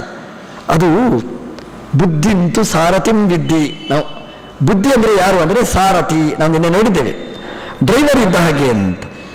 ನಾವು ನಮ್ಮ ಹತ್ರ ಗಾಡಿ ಇದೆ, ರಸ್ತೆ ಇದೆ, ಬ್ರೇಕ್ ಇದೆ ಗಾಡಿಯಲ್ಲಿ, ಆದರೆ ಡ್ರೈವರೇ ಇಲ್ಲ. ಗಾಡಿ ನಿಲ್ಕೊಂಡು ನಾವೇನು ಮಾಡೋದು? ಆದ್ದರಿಂದ ಯಾವುದು ಶ್ರೇಷ್ಠ ಅಂತ ಕೇಳಿದರೆ ಗಾಡಿಗಿಂತ, ರಸ್ತೆಗಿಂತ, ಬ್ರೇಕಿಗಿಂತ ಶ್ರೇಷ್ಠವಾದ್ದು ಡ್ರೈವರ್. ಒಳ್ಳೆಯ ಡ್ರೈವರ್ ಇದ್ದರೆ ನಾವು ಗಾಡಿಯನ್ನು ನಡೆಸ್ಬೋದು. ಒಂದು ವೇಳೆ ಬ್ರೇಕ್ ಇಲ್ಲದಿದ್ದರೂ ಗಾಡಿ ನಡೆಸ್ತಾನೆ. ಒಂದ್ಸಲ ನಮ್ಮ ಗುರುಗಳಿರುವ ಗಾಡಿಯಲ್ಲಿ ಹೋಗ್ತಿದ್ದೆವು, ಗಾಡಿ ಮೆಲ್ಲ ಹೋಗ್ತಿತ್ತು. ಸ್ವಾಮಿಗಳು ಕೇಳ್ತಿತ್ತು, ಏನಿದು ಗಾಡಿ ಮೆಲ್ಲ ಹೋಗ್ತಾ ಇದೆ ಅಂತ. ಡ್ರೈವರ್ ಕೊನೆಗೆ ಅವರು ಹೇಳಿದರು, ನಿಲ್ಲಿಸಿದಾಗ ಹೇಳಿದರು, ಸ್ವಾಮಿ ನೀವು ಕೇಳಿದ್ರಿ ಗಾಡಿ ಮೆಲ್ಲ ಯಾಕೆ ಹೋದ್ದು ಅಂತ. ಆಗ ಹೇಳಲಿಲ್ಲ, ಈಗ ಹೇಳ್ತಾ ಇದ್ದೇನೆ, ಅದು ಬ್ರೇಕೇ ಇಲ್ಲ ಗಾಡಿಗೆ ಅಂತ. ಸ್ವಾಮಿಗಳು ಹೇಳಿದ್ರು, ಮೊದಲೇ ಹೇಳಿದ್ರೆ ಇಳಿತಿದ್ದೆ ಅಂತ. ಅದಕ್ಕೆ ನಾನು ಮೊದಲು ಏನಿಲ್ಲ ಅಂತ ಡ್ರೈವರ್ ಹೇಳಿದರು. ಅಂದರೆ ಒಳ್ಳೆಯ ಡ್ರೈವರ್ ಆಗಿದ್ದರೆ ಬ್ರೇಕ್ ಇರಿದಿದ್ದ ಗಾಡಿಯಲ್ಲೂ ಹೋಗಲಿಕ್ಕೆ ಸಾಧ್ಯ. ಆದ್ದರಿಂದ ಬ್ರೇಕಿಗಿಂತ ಡ್ರೈವರ್ ಶ್ರೇಷ್ಠ ಅಂತ ಈ ಉಪನಿಷತ್ತು ನಮಗೆ ಕೊಟ್ಟಿರ್ತಕ್ಕಂತಹ ಸಂದೇಶ. ಮನಸ್ಸಸ್ತು ಪರ ಬುದ್ಧಿ. ಬುದ್ಧಿ ಅಂದರೆ ಸಾರಥಿ. ಆ ಸಾರಥಿ ಚೆನ್ನಾಗಿರಬೇಕು. ಒಳ್ಳೆಯ ಸಾರಥಿ ಇದ್ದರೆ ಎಂಥ ಗಾಡಿಯನ್ನು ಎಂಥ ರಸ್ತೆಯಲ್ಲಿಯೂ ಕೂಡ ಹೇಗೆ ಬೇಕಾದರೂ ಕರ್ಕೊಂಡು ಒಯ್ಯಬಲ್ಲ. ಹಾಗಾಗಿ ಸಾರಥಿ ಬಹಳ ಮುಖ್ಯ. ಅರ್ಜುನ ಗೆದ್ದದ್ದು ನಮ್ಮ ದೇವರನ್ನು ಸಾರಥಿಯನ್ನಾಗಿ ಮಾಡಿದ್ದರಿಂದ ಎಲ್ಲಿಯೂ ಸೋಲಿಲ್ಲ. ದೇವರನ್ನು ಯಾವಾಗ ಕೈಬಿಟ್ಟ, ಸಾರಥ್ಯದಿಂದ ಕೆಳಗಿಳಿಸಿದ, ಅರ್ಜುನ ಸೋತಿದ್ದಾನೆ. ನಾವು ಸೋಲಬಾರದು ಅಂತಾದರೆ ನಮ್ಮ ಗಾಡಿಯ ಸಾರಥ್ಯ ಭಗವಂತನಿಗೆ ಕೊಡಬೇಕು, ಒಳ್ಳೆಯ ಯಶಸ್ವಿಯಾಗ್ತೇವೆ ಅಂತ. ಬುದ್ಧಿಂತು ಸಾರಥಿಂ ವಿದ್ಯಾತ್. ಆ ಬುದ್ಧಿಯೇ ನಮಗೆ ಸಾರಥಿ, ನಮ್ಮನ್ನು ಸರಿಯಾದ ಮಾರ್ಗದಲ್ಲಿ ಕರೆದೊಯ್ಯಬಲ್ಲತಕ್ಕಂಥದ್ದು. ಬುದ್ಧೇ ಮನಸ್ಸಸ್ತು ಪರಾಬುದ್ಧಿ. ಬುದ್ಧೇ ಆತ್ಮ ಮಹನ್ ಪರಹ. ಅದಕ್ಕಿಂತ ದೊಡ್ಡದಾಗಿರ್ತಕ್ಕಂಥದ್ದು ಯಾವುದು ಅಂತಂದರೆ ಮಹತ್ತಾಗಿರ್ತಕ್ಕಂತಹ ತತ್ವ. ಮಹತ್ತತ್ವ ಬುದ್ಧಿತತ್ವಕ್ಕಿಂತ ದೊಡ್ಡದಾಗಿರ್ತಕ್ಕಂಥದ್ದು. ಅಂದರೆ ಬುದ್ಧಿಯನ್ನು ನಿಯಂತ್ರಣ ಮಾಡತಕ್ಕಂಥದ್ದು, ಅಂದರೆ ಸಾರಥಿಯನ್ನು ನಿಯಂತ್ರಣ ಮಾಡತಕ್ಕಂಥದ್ದು. ಆತ್ಮಾನಂ ರಥಿನಂ ವಿದ್ಧಿ. ಆತ್ಮ ಅಂದರೆ ರಥಿಕ, ಬುದ್ಧಿಗಿಂತ ಆತ್ಮ ದೊಡ್ಡವ. ಆತ್ಮ ಅಂದರೆ ರಥದ ಓನರ್, ಯಜಮಾನ, ಅವ ದೊಡ್ಡವ ಅಂತ. ಹೌದು ನೋಡಿ. ಈಗ ಇಂದ್ರಿಯ ಗಾಡಿ ಇದೆ, ಗಾಡಿಯ ರಸ್ತೆ ಇದೆ, ರಸ್ತೆ ಬ್ರೇಕ್ ಇದೆ, ಸಾರಥಿ ಇರ್ತಾನೆ. ಆದರೆ ಆ ಸಾರಥಿ ಎಲ್ಲಿ ಹೋಗಬೇಕು ಅಂತಂದರೆ ಎಲ್ಲಿ ಬೇಕಾದರೂ ಕೊಂಡೊಯ್ತಾನೆ ಗಾಡಿಯನ್ನು, ಯಾವ ರಸ್ತೆಯಲ್ಲಿಯೂ ಕೊಂಡೊಯ್ತಾನೆ. ಆದರೆ ಆ ಸಾರಥಿ ಇಂಥ ಜಾಗಕ್ಕೆ ಕರ್ಕೊಂಡು ಹೋಗು ಅಂತ ಹೇಳಬೇಕಾದ್ರೆ ಓನರ್ ಬೇಕದಕ್ಕೆ. ಎಲ್ಲಿವರೆಗೆ ಓನರ್ ಕೂಡುವುದಿಲ್ಲ ಆ ಗಾಡಿಯಲ್ಲಿ, ಅಲ್ಲಿವರೆಗೆ ಸಾರಥಿ ಕೂಡುವುದೂ ಇಲ್ಲ, ಸಾರಥಿ ಗಾಡಿಯನ್ನು ಕೊಂಡೊಯ್ಯುವುದೂ ಇಲ್ಲ. ಯಜಮಾನ ಏನು ಹೇಳ್ತಾನೆ ಅದಕ್ಕೆ ಸರಿಯಾಗಿ ಗಾಡಿಯ ಸ್ಪಂದನೆ ಇರುತ್ತೆ. ಹಾಗಾದರೆ ಯಾರು ಶ್ರೇಷ್ಠ ಅಂತಂದ್ರೆ ಬುದ್ಧೇ ಆತ್ಮ ಮಹನ್ ಪರಹ. ಆ ಆತ್ಮ ದೊಡ್ಡವ. ಆತ್ಮ ಅಂತಂದ್ರೆ ನಾನು ನಿನ್ನೆ ಹೇಳಿದ ಹಾಗೆ 3 ಜನ ಆತ್ಮರಿದ್ದಾರೆ. ಯಾರು ಅಂದ್ರೆ ಒಂದು ಜೀವ, ಇನ್ನೊಂದು ವಾಯುದೇವರು, ಇನ್ನೊಂದು ಭಗವಂತ. ಹಾಗಾಗಿ 3 ಜನ ಇದಕ್ಕೆ ಓನರ್ಸ್. ಪ್ರಮುಖವಾದ ಓನರ್ ಭಗವಂತ, ಅದರ ಮೇಲೆ ವಾಯುದೇವರು, ಅದರ ಮೇಲೆ ಈ ಜೀವ, ನನ್ನ ಶರೀರ ಅಂತ. ಯಾಕೆ ನನ್ನ ಶರೀರ ಅಂತ ನಾವು ಹೇಳ್ತೇವೆ, ಶರೀರದ ಮೇಲೆ ಅಯ್ಯೋ ಅಂತ ಬೆನ್ನು ಅಂತ ಹೇಳ್ತೇವೆ. ಈಗ ನಾನು ಅಂತ ಅದ ಮೇಲೆ ಅದರ ನಿಯಾಮಕ ಅಂತ ಆದರೆ ಬೆನ್ನು ಬರಬಾರ್ದಿತ್ತು, ಯಾಕೆ ಬಂತು? ಹಾಗಾಗಿ ನಾನು ಓನರ್ ಅಲ್ಲ ಇದಕ್ಕೆ. ಈಗ ಓನರ್ ಬೇರೆ ಇದ್ದಾರೆ, ವಾಯು ಮತ್ತೆ ಭಗವಂತ ಅಂತ ನಾವು ಚಿಂತನೆ ಮಾಡಬೇಕಾದ್ದು. ಅವರು ಇದಕ್ಕಿಂತ ಶ್ರೇಷ್ಠ. ಆ ಬುದ್ಧಿಯನ್ನು ನಿಯಂತ್ರಣ ಮಾಡೋದು ಯಾರು ಅಂದರೆ ಈ ಜೀವ ಅಲ್ಲ. ಈಗ ಓನರ್ ಅಂತ ಹೇಳೋದು ಅಷ್ಟೇ, ಆದರೆ ಅದರ ಓನರ್ಶಿಪ್ ಇವನಿಗಿಲ್ಲ. ಯಾಕಂದರೆ ಬುದ್ಧಿಯನ್ನು ನಿಯಂತ್ರಣ ಮಾಡಲಿಕ್ಕೆ ಸಾಧ್ಯನಾ? ಇದನ್ನು ಆಲೋಚನೆ ಮಾಡು, ಇದನ್ನು ಆಲೋಚನೆ ಮಾಡಬೇಡ, ಇಲ್ಲ. ಬುದ್ಧಿ ಎಷ್ಟೋ ಸಲ ಜಾರಿ ಹೋಗುವುದುಂಟು. ಆದ್ದರಿಂದ ಬುದ್ಧಿಗಿಂತ ದೊಡ್ಡದು ವಾಯುದೇವರು ಅಂದರೆ ಮಹತ್ತತ್ವದ ಅಭಿಮಾನಿ. ಅದು ಅದಕ್ಕಿಂತ ದೊಡ್ಡದಿರತಕ್ಕಂಥದ್ದು ಪ್ರಕೃತಿ, ಅದಕ್ಕಿಂತ ದೊಡ್ಡದು ಭಗವಂತ ಅಂತ ಈ ಉಪನಿಷತ್ತಲ್ಲಿ ಈ ತಾರತಮ್ಯವನ್ನು ಹೇಳ್ತಾರೆ. ಇದೊಂದು ರೀತಿಯಲ್ಲಿ ಜಡ ತಾರತಮ್ಯ. ಜಡ ತಾರತಮ್ಯಕ್ಕಿಂತ ಚೇತನ ತಾರತಮ್ಯ ಬಹಳ ಪ್ರಮುಖವಾಗಿರತಕ್ಕಂಥದ್ದು. ಅದನ್ನು ನಾವು ಚಿಂತನೆ ಮಾಡಿದರೆ ಇಂದ್ರಿಯೇಭ್ಯ ಪರಾಹಿ ಅರ್ಥಾಹ. ಇಂದ್ರಿಯಾಭಿಮಾನಿಗಳು ಶ್ರೇಷ್ಠ ಅಂತ. ದೇವ ಅಭಿಮಾನಿಗಳಿಗಿಂತ ಇಂದ್ರಿಯಾಭಿಮಾನಿಗಳು ಶ್ರೇಷ್ಠ ಅಂತ. ನಮ್ಮ ಇಂದ್ರಿಯದಲ್ಲಿ ಒಂದೊಂದು ಇಂದ್ರಿಯದಲ್ಲಿ ಅಭಿಮಾನಿ ದೇವತೆಗಳು ಇದ್ದಾರೆ ಅಂತ. ಈ ಅಭಿಮಾನಿ ಅಂತಂದರೆ ಇದು ಈಗ ಕೆಟ್ಟ ಶಬ್ದ, ಅದು ಉಪನಿಷತ್ತಲ್ಲಿ ಒಳ್ಳೆಯ ಶಬ್ದ. ಅಭಿಮಾನಿಗಳು ಅಂತಂದರೆ ನಮ್ಮಲ್ಲಿ ಹೇಳ್ತೇವೆ ನಮ್ಮ ಅಭಿಮಾನಿಗಳೇ ಅಂತ ಕರಿತೇವೆ. ಅಭಿಮಾನಿಗಳು ಅಂದರೆ ಅದರ ಅರ್ಥ ಕೆಟ್ಟ ಅರ್ಥ, ಒಳ್ಳೆಯ ಅರ್ಥ ಏನಿಲ್ಲ. ಅಂದರೆ ನನ್ನಲ್ಲಿ ಪ್ರೀತಿಯ ನಾಟಕ ಮಾಡುವವರೇ ಅಂತ ಅರ್ಥ. ಅಭಿಮಾನಿಗಳೇ ಅಂದರೆ ಅಷ್ಟೇ ಅರ್ಥ, ಮತ್ತೇನಲ್ಲ. ಅದಕ್ಕೆ ಒಳ್ಳೆಯ ಅರ್ಥ ಇಲ್ಲ, ಅದಕ್ಕೆ ಹೋಗಿಬಿಟ್ಟಿದೆ ಅಭಿಮಾನಿ ಶಬ್ದಕ್ಕೆ. ಉಪನಿಷತ್ತಲ್ಲಿ ಏನು ಅರ್ಥ ಅಂತಂದರೆ ಅಭಿಮಾನಿ ಅಂದರೆ ನೇಮನೆ ಮಾಡುವವ, ಅದರ ಮೇಲೆ ಪ್ರಭುತ್ವ ಇರುವವನನ್ನು ಅಭಿಮಾನಿ ಅಂತ ಕರೀತಾರೆ. ಇಂದ್ರಿಯ ಅಭಿಮಾನಿ ಅಂದರೆ ಇಂದ್ರಿಯದಲ್ಲಿ ಮೋಹ ಇರುವವ ಅಂತ ಅರ್ಥ ಅಲ್ಲ. ಇಂದ್ರಿಯದಲ್ಲಿ ಕೂತು ಇಂದ್ರಿಯವನ್ನು ನೇಮನೆ ಮಾಡುವವ. ಇಂದ್ರಿಯ ಅಭಿಮಾನಿ ದೇವತೆಗಳು ಶ್ರೇಷ್ಠ ಅಂತ ಹೇಳ್ತಾರೆ. ಶರೀರಕ್ಕಿಂತ, ಶರೀರದ ಅಭಿಮಾನಿ ದೇವತೆಗಿಂತ ಇಂದ್ರಿಯದ ಅಭಿಮಾನಿ ದೇವತೆಗಳು ಶ್ರೇಷ್ಠ. ಅಂದರೆ ಈ ಕಣ್ಣು ಇದೆ, ಕಣ್ಣು ಮಾತ್ರ ಅಲ್ಲ, ಆ ಕಣ್ಣಿನಲ್ಲಿ ಏನು ಆಕ್ಟಿವಿಟೀಸ್ ನಡೀತಾ ಇದೆ ಅದನ್ನು ಮಾಡಲಿಕ್ಕೆ ಆ ಕಣ್ಣಿನ ದೇವತೆ ಅಲ್ಲಿ ಕೂತಿರ್ತಾನೆ. ಕಿವಿಯಲ್ಲಿ ಆ ಶಬ್ದ ಕೇಳಲಿಕ್ಕೆ ಬೇಕಾದ ವ್ಯವಸ್ಥೆ ಮಾಡಲಿಕ್ಕೆ ಭಗವಂತನೇ ಕೂತಿರ್ತಾನೆ. ಅದರಲ್ಲಿ ಭಗವಂತ ವ್ಯವಸ್ಥೆ ಮಾಡಿರ್ತಾನೆ. ಅದರಲ್ಲಿ ಯಾರು ಕೂಡಬೇಕು ಅಂತ. ನಾಲಿಗೆಯಲ್ಲಿ ಮಾತಾಡಿಸಬೇಕು ನೋಡಿ, ಅದಕ್ಕೆ ಭಗವಂತ ಅಲ್ಲಿ ದೇವತೆಗಳನ್ನು ಕೂಡಿಸಿರ್ತಾನೆ. ಹಾಗಾಗಿ ಒಂದೊಂದು ಇಂದ್ರಿಯದಲ್ಲಿ ದೇವತೆಗಳನ್ನು ಕೂಡಿಸಿರ್ತಾನೆ. ಆ ದೇವತೆಗಳು ಆ ಇಂದ್ರಿಯದ ಮೇಲೆ ನಿಯಂತ್ರಣ ಮಾಡುವವರು, ಅವರು ಶ್ರೇಷ್ಠ. ಇಂದ್ರಿಯಾಣಿ ಪರಾನ್ಯಾಹು ಅಂದರೆ ಇಂದ್ರಿಯಾಭಿಮಾನಿ ದೇವತೆಗಳು ಶ್ರೇಷ್ಠ ಅಂತ ಅರ್ಥ. ಕಣ್ಣಲ್ಲಿ ಸೂರ್ಯನನ್ನು ಭಗವಂತ ಇಟ್ಟಿದ್ದಾನೆ, 2 ಕಣ್ಣು ಕೊಟ್ಟಿದ್ದಾನೆ, 2 ಕಣ್ಣಿನಲ್ಲಿ ಸೂರ್ಯನನ್ನು ಇಟ್ಟಿದ್ದಾನೆ. ಒಂದು ವೇಳೆ ಸೂರ್ಯ ಇಲ್ಲದಿದ್ದರೆ ಈ ಕಣ್ಣು ನೋಡುವ ಶಕ್ತಿಯನ್ನು ಕಳ್ಕೊಳ್ತಿತ್ತು. ಭಗವಂತ ಮಾಡಿದ ದೊಡ್ಡ ಉಪಕಾರ ಕಣ್ಣು ಕೊಟ್ಟದ್ದು ಅಷ್ಟೇ ಅಲ್ಲ, ಕಣ್ಣನ್ನು ಆಪರೇಟ್ ಮಾಡಲಿಕ್ಕೆ ಸೂರ್ಯನನ್ನು ಕೂಡಿಸಿದ್ದು ದೊಡ್ಡ ಉಪಕಾರ ಅಂತ.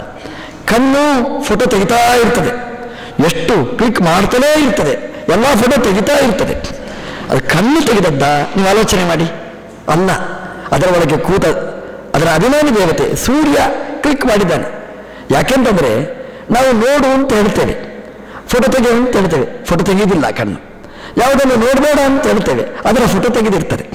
ಹಾಗಾಗಿ ನಮ್ಮದು ಇದು ಕ್ಯಾಮರಾ ಅಂತ ಆಗಿದ್ದರೆ ನಾವು ಯಾವುದನ್ನು ತೆಗೆಯುವಂತ ಫೋಟೋ ತೆಗೆಯ ಅಂತ ಹೇಳ್ತೇವೆ, ಅದು ತೆಗಿಬೇಕಿತ್ತು, ಅದು ತೆಗೆಯುವುದಿಲ್ಲ. ನೀವು ಆಮೇಲೆ ನೋಡಿ ದೇವಸ್ಥಾನಕ್ಕೆ ಹೋಗ್ತೇವೆ, ನಾವು ದೇವಸ್ಥಾನದಲ್ಲಿ ದೇವರ ಮುಂದೆ ನಿಂತಿರ್ತೇವೆ, ನಿಂತು ಫೋಟೋ ತೆಗೆಯುವಂತ ಕಣ್ಣಿಗೆ ಹೇಳ್ತೇವೆ, ತೆಗೀತದೆ ಫೋಟೋ. ಮನೆಗೆ ಬಂದ ಮೇಲೆ ನೋಡಿ ಅಂತೆ, ನೀವು ನೋಡಿ ಕಣ್ಣಿನ ಹತ್ರ ಕೇಳಿ ಆ ಫೋಟೋ ತೋರಿಸು ಅಂತ ಹೇಳಿ ಫೋಟೋ ತೋರಿಸ್ತದೆ. ಅದು ಏನು ಫೋಟೋ ತೆಗೆದಿದೆ ಗೊತ್ತಾ? ದೇವರ ಫೋಟೋ ತೆಗೆದಿಲ್ಲ, ದೇವರ ಮೇಲೆ ಓಡಾಡುವ ಜಿನುಳೆ ಫೋಟೋ ತೆಗೆದಿದೆ, ಅದರ ಬೆಕ್ಕಿನ ಫೋಟೋ ತೆಗೆದಿದೆ, ಓಡಾಡುವ ಜನರ ಕಸ ಬುಟ್ಟಿಯ ಫೋಟೋ ತೆಗೆದಿದೆ. ಒಂದು ವೇಳೆ ಆ ಕಣ್ಣು ಆಪರೇಟ್ ಮಾಡೋರು ನಾವೇ ಅಂತಾಗಿದ್ರೆ ದೇವರದ್ದು ಶ್ರೀನಿವಾಸನ ಫೋಟೋ ನೀವು ಯಾಕೆ ತೆಗೆದಿಲ್ಲ ಅದೊಂದು ಪ್ರಶ್ನೆ ಮಾಡಿಕೊಳ್ಳಿ. ಹಾಗೆ ಉತ್ತರ ಒಂದೇ, ನಾನೆಲ್ಲ ಅದನ್ನು ಆಪರೇಟ್ ಮಾಡುವವ, ಯಾರೋ ಒಬ್ಬ ಆಪರೇಟ್ ಮಾಡುವ ಇದ್ದಾನೆ. ಅಂದರೆ ದೇವತೆಗಳನ್ನು ಭಗವಂತ ಅದರಲ್ಲಿ ಕೂಡಿಸಿಟ್ಟಿದ್ದಾನೆ. ಅದು ನಾವು ನಿತ್ಯ ಚಿಂತನೆ ಮಾಡಬೇಕಾದ. ಕಣ್ಣನ್ನು ಮುಟ್ಟುವಾಗ ಕಣ್ಣಲ್ಲಿ ಕೂಡಿಸಿದ ಸೂರ್ಯನನ್ನು ಚಿಂತನೆ ಮಾಡಬೇಕಂತೆ. ನೋಡಿ, ಒಳ್ಳೆಯ ಕೆಮರ ದೇವರು ಕೊಟ್ಟಿದ್ದಾನೆ, ಒಂದಲ್ಲ ಡಬ್ಬಲ್ ಕೊಟ್ಟಿದ್ದಾನೆ. ದೇವರು ಕೊಟ್ಟರೆ ಎಲ್ಲ ಡಬ್ಬಲ್ ಡಬ್ಬಲ್ ಡಬ್ಬಲ್ ಕೊಡ್ತಾನೆ. ನೋಡಿ, ಕಣ್ಣು 2, ಕಿವಿ 2, ಮೂಗು ಆಚೆ ಒಂದು ಈಚೆ ಒಂದು 2 ರಂಧ್ರಗಳಿವೆ. ಕೈ ಒಂದಲ್ಲ 2 ಕೊಟ್ಟಿದ್ದಾನೆ. ಕಾಲು ಒಂದಲ್ಲ ಡಬ್ಬಲ್ ಕೊಟ್ಟಿದ್ದಾನೆ. ಕಿಡ್ನಿ ಒಂದಲ್ಲ 2 ಕೊಟ್ಟಿದ್ದಾನೆ. ನಾಲಿಗೆ 1 ಕೊಟ್ಟಿದ್ದಾನೆ, ನಾವು 2 ಮಾಡಿದ್ದೇವೆ ಬಿಡಿ. ಹಾಗೆ ಎಲ್ಲ ಡಬ್ಬಲ್ ಡಬ್ಬಲ್ ಡಬ್ಬಲ್ ಡಬ್ಬಲ್ ಇರತಕ್ಕಂಥದ್ದು. ದೇವರು ಕೊಟ್ಟರೆ 1 ಕೊಡುವುದಿಲ್ಲ, ಎಲ್ಲ ಡಬ್ಬಲ್ ಡಬ್ಬಲ್ ಡಬ್ಬಲ್ ಕೊಡ್ತಾ ಬರ್ತಾನೆ ಅಂತ. ಮನುಷ್ಯ ಏನು ಮಾಡ್ತಾನೆ ಗೊತ್ತಾ? ಮನುಷ್ಯಂದು ಏನಿದ್ರು ಡಬ್ಬಲ್ ಇಲ್ಲ, 1 ಇಲ್ಲ. ನೋಡಿ, ಯಾರಾದ್ರೂ ಮನೆಗೆ ಬರ್ತಾರೆ, ಮನೆಗೆ ಬಂದರೆ ನಾವು ಏನು ಕೇಳ್ತೇವೆ ಗೊತ್ತಾ? ಅರ್ಧ ಕಪ್ ಕಾಫಿ ಕುಡಿತೀರಾ? 2 ಲೋಟ ಕಾಫಿ ಕುಡಿತೀರಾ ಅಂತ ಯಾರಾದ್ರೂ ಕೇಳ್ತಾರೆ? 1 ಲೋಟ ಕಾಫಿ ಕುಡಿತೀರಾ ಅಂತ ಕೇಳ್ತೀರಾ? ಅರ್ಧ ಕಪ್ ಕುಡಿತೀರಾ? ನಮ್ಮ ಹಣ ಬರ ನೋಡಿ, ಯೋಗ್ಯತೆ ಏನಂದ್ರೆ ಇಂಥದ್ದೇ. ದೇವರು ಒಂದಲ್ಲ ಡಬ್ಬಲ್ ಕೊಟ್ಟರೆ ನಮ್ಗೆಲ್ಲ ಅರ್ಧಂಬರ್ಧಂ ವ್ಯವಹಾರಗಳೆಲ್ಲ, ನಮ್ದು ಪೂರ್ಣ ವ್ಯವಹಾರ ಯಾವುದೂ ಇಲ್ಲ. ಅಂದರೆ ದೇವರು ಎಷ್ಟು ದೊಡ್ಡವ ಅಂತ ನಾವು ಚಿಂತನೆ ಮಾಡಿದರೆ, ದೇವರು ಅರ್ಧ ಕೊಡುವವ ಅಲ್ಲ, ದೇವರು ಒಂದೊಂದು ಕೊಡುವವ ಅಲ್ಲ. 1 ಹಾಳಾದರೆ ಇನ್ನೊಂದು ಇರಲಿ ಅಂತ ಡಬ್ಬಲು ಕೊಡುವವ ಇದ್ರೆ ಅದು ದೇವರು ಮಾತ್ರ ಅಂತ ನಾವು ದಿನನಿತ್ಯ ನಾವು ದೇವರನ್ನು ಚಿಂತನೆ ಮಾಡಬೇಕಾಗ್ತದೆ. ಭಗವಂತ ಅಂತಹ ಇಂದ್ರಿಯಗಳ ಸಂಪತ್ತನ್ನು ನಮಗೆ ಕೊಟ್ಟಿದ್ದಾನೆ. ಕೊಟ್ಟು ಅದರ ಆಪರೇಟ್ ಮಾಡಲಿಕ್ಕೆ ಜನ ಇಟ್ಟಿದ್ದಾನೆ. ನೀವು ಅಂಗಡಿಗೆ ಹೋಗಿ ಒಂದು ಕ್ಯಾಮರಾ ಬೇಕು ಅಂತ ಕೇಳಿ ಕೊಡ್ತಾರೆ. ಅದನ್ನು ಹೇಗೆ ಆಪರೇಟ್ ಮಾಡಬೇಕು ಅಂತ ಕೇಳಿ ಎಲ್ಲ ಹೇಳ್ತಾರೆ. ನಮಗೆ ಮಾಡಲಿಕ್ಕೆ ಬರುವುದಿಲ್ಲ. ನಾವು ಅಂಗಡಿಯ ಹತ್ರ ಹೇಳ್ತೇವೆ, ಅಪ್ಪ ನನಗೆ ಕ್ಯಾಮರಾ ಕೊಟ್ಟಿದ್ದಿ, ಒಬ್ಬ ಆಪರೇಟ್ ಮಾಡುವವನನ್ನು ಕಳಿಸಿಕೊಡು. ಅವ ಹೇಳ್ತಾರೆ, ಬೇಕಾದರೆ ಕ್ಯಾಮರಾ ಹಿಡ್ಕೊಂಡೋಗಿ ಇಲ್ಲಿ ಬಿಟ್ಟು ಹೋಗಿ ಅಂತ ಹೇಳ್ತಾನೆ. ಆಪರೇಟರನ್ನು ಕೊಡುವುದಿಲ್ಲ. ಯಾವ ಶೋರೂಮ್ನಲ್ಲಿಯೂ ಕೂಡ ಕ್ಯಾಮರಾ ಕೊಡ್ತಾರೆ ಹೊರತು ಆಪರೇಟರನ್ನು ಕೊಡುವುದಿಲ್ಲ. ಕ್ಯಾಮರಾ ಕೊಟ್ಟಾಗ ಆಪರೇಟರನ್ನು ಕೊಡುವ ಇದ್ದಾನೆ ಅಂತಂದ್ರೆ ಒಂದೇ ಶೋರೂಮ್, ಅದು ಭಗವಂತನ ಶೋರೂಮ್ನಲ್ಲಿ ಮಾತ್ರ. ದೇವರು ಕಣ್ಣನ್ನು ಕೊಟ್ಟ, ಆಪರೇಟರನ್ನು ಅದರಲ್ಲಿ ಇಟ್ಟ ಅಂತ. ಎಷ್ಟು ಕಷ್ಟ ಇರ್ತಿತ್ತು ಗೊತ್ತಾ? ನಮಗೆ ಅದನ್ನು ರೆಪ್ಪೆ ಇಟ್ಟಿದ್ದಾನೆ, ಆ ರೆಪ್ಪೆಯಲ್ಲಿ ರೋಮ ಇಟ್ಟಿದ್ದಾನೆ ಅಲ್ಲ. ಎಷ್ಟು ನೋಡಿ ಸೂಕ್ಷ್ಮ ಕೆಲಸ ನೋಡಿ. ಒಂದು ಚಿತ್ರ ಬರೆಯುವವನಿಗೂ ಇಷ್ಟು ಮಾಡಲಿಕ್ಕೆ ಆಗುವುದಿಲ್ಲ, ಅಷ್ಟು ಚಂದದ ಕಣ್ಣನ್ನು ಕೊಟ್ಟಿದ್ದಾನೆ ಭಗವಂತ. ಚಂದ ಅಷ್ಟೇ ಅಲ್ಲ, ಅದಕ್ಕೊಂದು ರೆಪ್ಪೆ ಅಂತ ಇಟ್ಟಿದ್ದಾನೆ, ಅದಕ್ಕೆ ಬಾಗಿಲು ಅಂತ ಇಟ್ಟಿದ್ದಾನೆ. ಆ ಬಾಗಿಲು ಇಟ್ಟದ್ದಷ್ಟೇ ಅಲ್ಲ, ಬಾಗಿಲು ಹಾಕಲಿಕ್ಕೂ ಜನ ಇಟ್ಟಿದ್ದಾನೆ. ಯಾಕಂದ್ರೆ ನಾವು ಬಾಗಿಲು ಹಾಕುವುದಲ್ಲ, ನಾವು ಕೈಯಲ್ಲಿ ರೆಪ್ಪೆಯನ್ನು ಹಿಡ್ಕೊಂಡು ಹಾಕುವುದು ತೆಗೆದು ಯಾರಾದ್ರೂ ತಲೆದರಿದ್ದವರು ಮಾಡ್ತಾರೆ? ಮಾಡುವುದಿಲ್ಲ. ಅದರಷ್ಟಕ್ಕೆ ಅದು ಬೀಳ್ತದೆ, ಹೋಗ್ತದೆ, ತೆಗ್ತದೆ. ಅಂದ್ರೆ ಕಣ್ಣಿನ ರೆಪ್ಪೆ ಹಾಕಬೇಕು, ಕಣ್ಣಿನ ರೆಪ್ಪೆ ತೆಗಿಬೇಕು. ಯಾರು ಹಾಕ್ತಾರೆ, ಯಾರು ತೆಗಿತಾರೆ? ನಾನಾ? ಒಬ್ಬ ಅವನು ಯಾವಾಗ ಕಣ್ಣು ಮುಚ್ಚುತ್ತಲೇ ಇರುದು. ಅದು ಕೇಳಿತು, ಯಾಕಪ್ಪ ಕಣ್ಣು ಮುಚ್ಚುತ್ತಿ ಅಂತ. ಹೌದಾ ಅಂತ ಕೇಳಿದ. ಕೊನೆಗೆ ಅವನೇ ಗಮನಿಸಿದ, ಹೌದು ಅವ್ರಿಗೆ ನಾನಲ್ಲದೆ ಅದು ಬೀಳ್ತಾ ಇರ್ತದೆ, ಹೋಗ್ತಾ ಇರ್ತದೆ ಅಂತ. ಅವ ಮಾತ್ರ ಅಲ್ಲ, ಎಲ್ಲರೂ ಹೀಗೇನೆ ಕಣ್ಣು ರೆಪ್ಪೆ ಹಾಕೊಳ್ಳುವುದು ಮುಚ್ಚುವುದು ಅವರವರ ಪ್ರಯತ್ನ ಅಲ್ಲ. ಯಾರೋ ಒಬ್ಬ ರೆಪ್ಪೆ ಹಾಕುವವ ಇರ್ತಾನೆ, ಯಾರೋ ಒಬ್ಬ ರೆಪ್ಪೆ ತೆಗಿಯುವವ ಇರ್ತಾನೆ ಅಂತ. ನೋಡಿ, ಅದು ಆಟೋಮೆಟಿಕ್ ಬಾಗಿಲು ಇದ್ದ ಹಾಗೇನೆ ಪ್ರಪಂಚದಲ್ಲಿ ಆಟೋಮೆಟಿಕ್ ಬಾಗಿಲು ಪುಷ್ ಅಂತ ಹೇಳ್ತಾರೆ ನೋಡಿ. ಅದು ಆಟೋಮೆಟಿಕ್ ಬಾಗಿಲು ಬಂದಿದ್ರೆ ಅದಕ್ಕೆ ಮೂಲ ಕಾನ್ಸೆಪ್ಟ್ ನಮ್ಮ ದೇವರಿಟ್ಟ ಕಣ್ಣಿನ ಬಾಗಿಲಿನಿಂದ ಅಂತ ನಾವು ಚಿಂತನೆ ಮಾಡಿದರೆ ದೇವರ ಕಲ್ಪನೆ ಅದ್ಭುತವಾದ್ದು. ಆ ರೆಪ್ಪೆಯಲ್ಲಿ ಕೂತು ಭಗವಂತ ರಕ್ಷಣೆ ಮಾಡ್ತಾನೆ ಅಂತ ದಾಸರು ಚೆನ್ನಾಗಿ ಹೇಳ್ತಾರೆ. ಕಣ್ಣಿಗೆ ಎವೆಯೆಂಬದಲಿ ಅಂತ. ಆ ಕಣ್ಣಿಗೆ ರೆಪ್ಪೆ ಇಟ್ಟು ಭಗವಂತ ರಕ್ಷಣೆ ಮಾಡಿದ್ದಾನೆ ನೋಡಿ. ಒಂದು ವೇಳೆ ರೆಪ್ಪೆ ಕೊಡದಿದ್ರೆ ಆ ಕಣ್ಣಿಗೆ ಕಸಬಿದ್ದು ಹಾಳಾಗಿ ಹೋಗ್ತಿತ್ತು.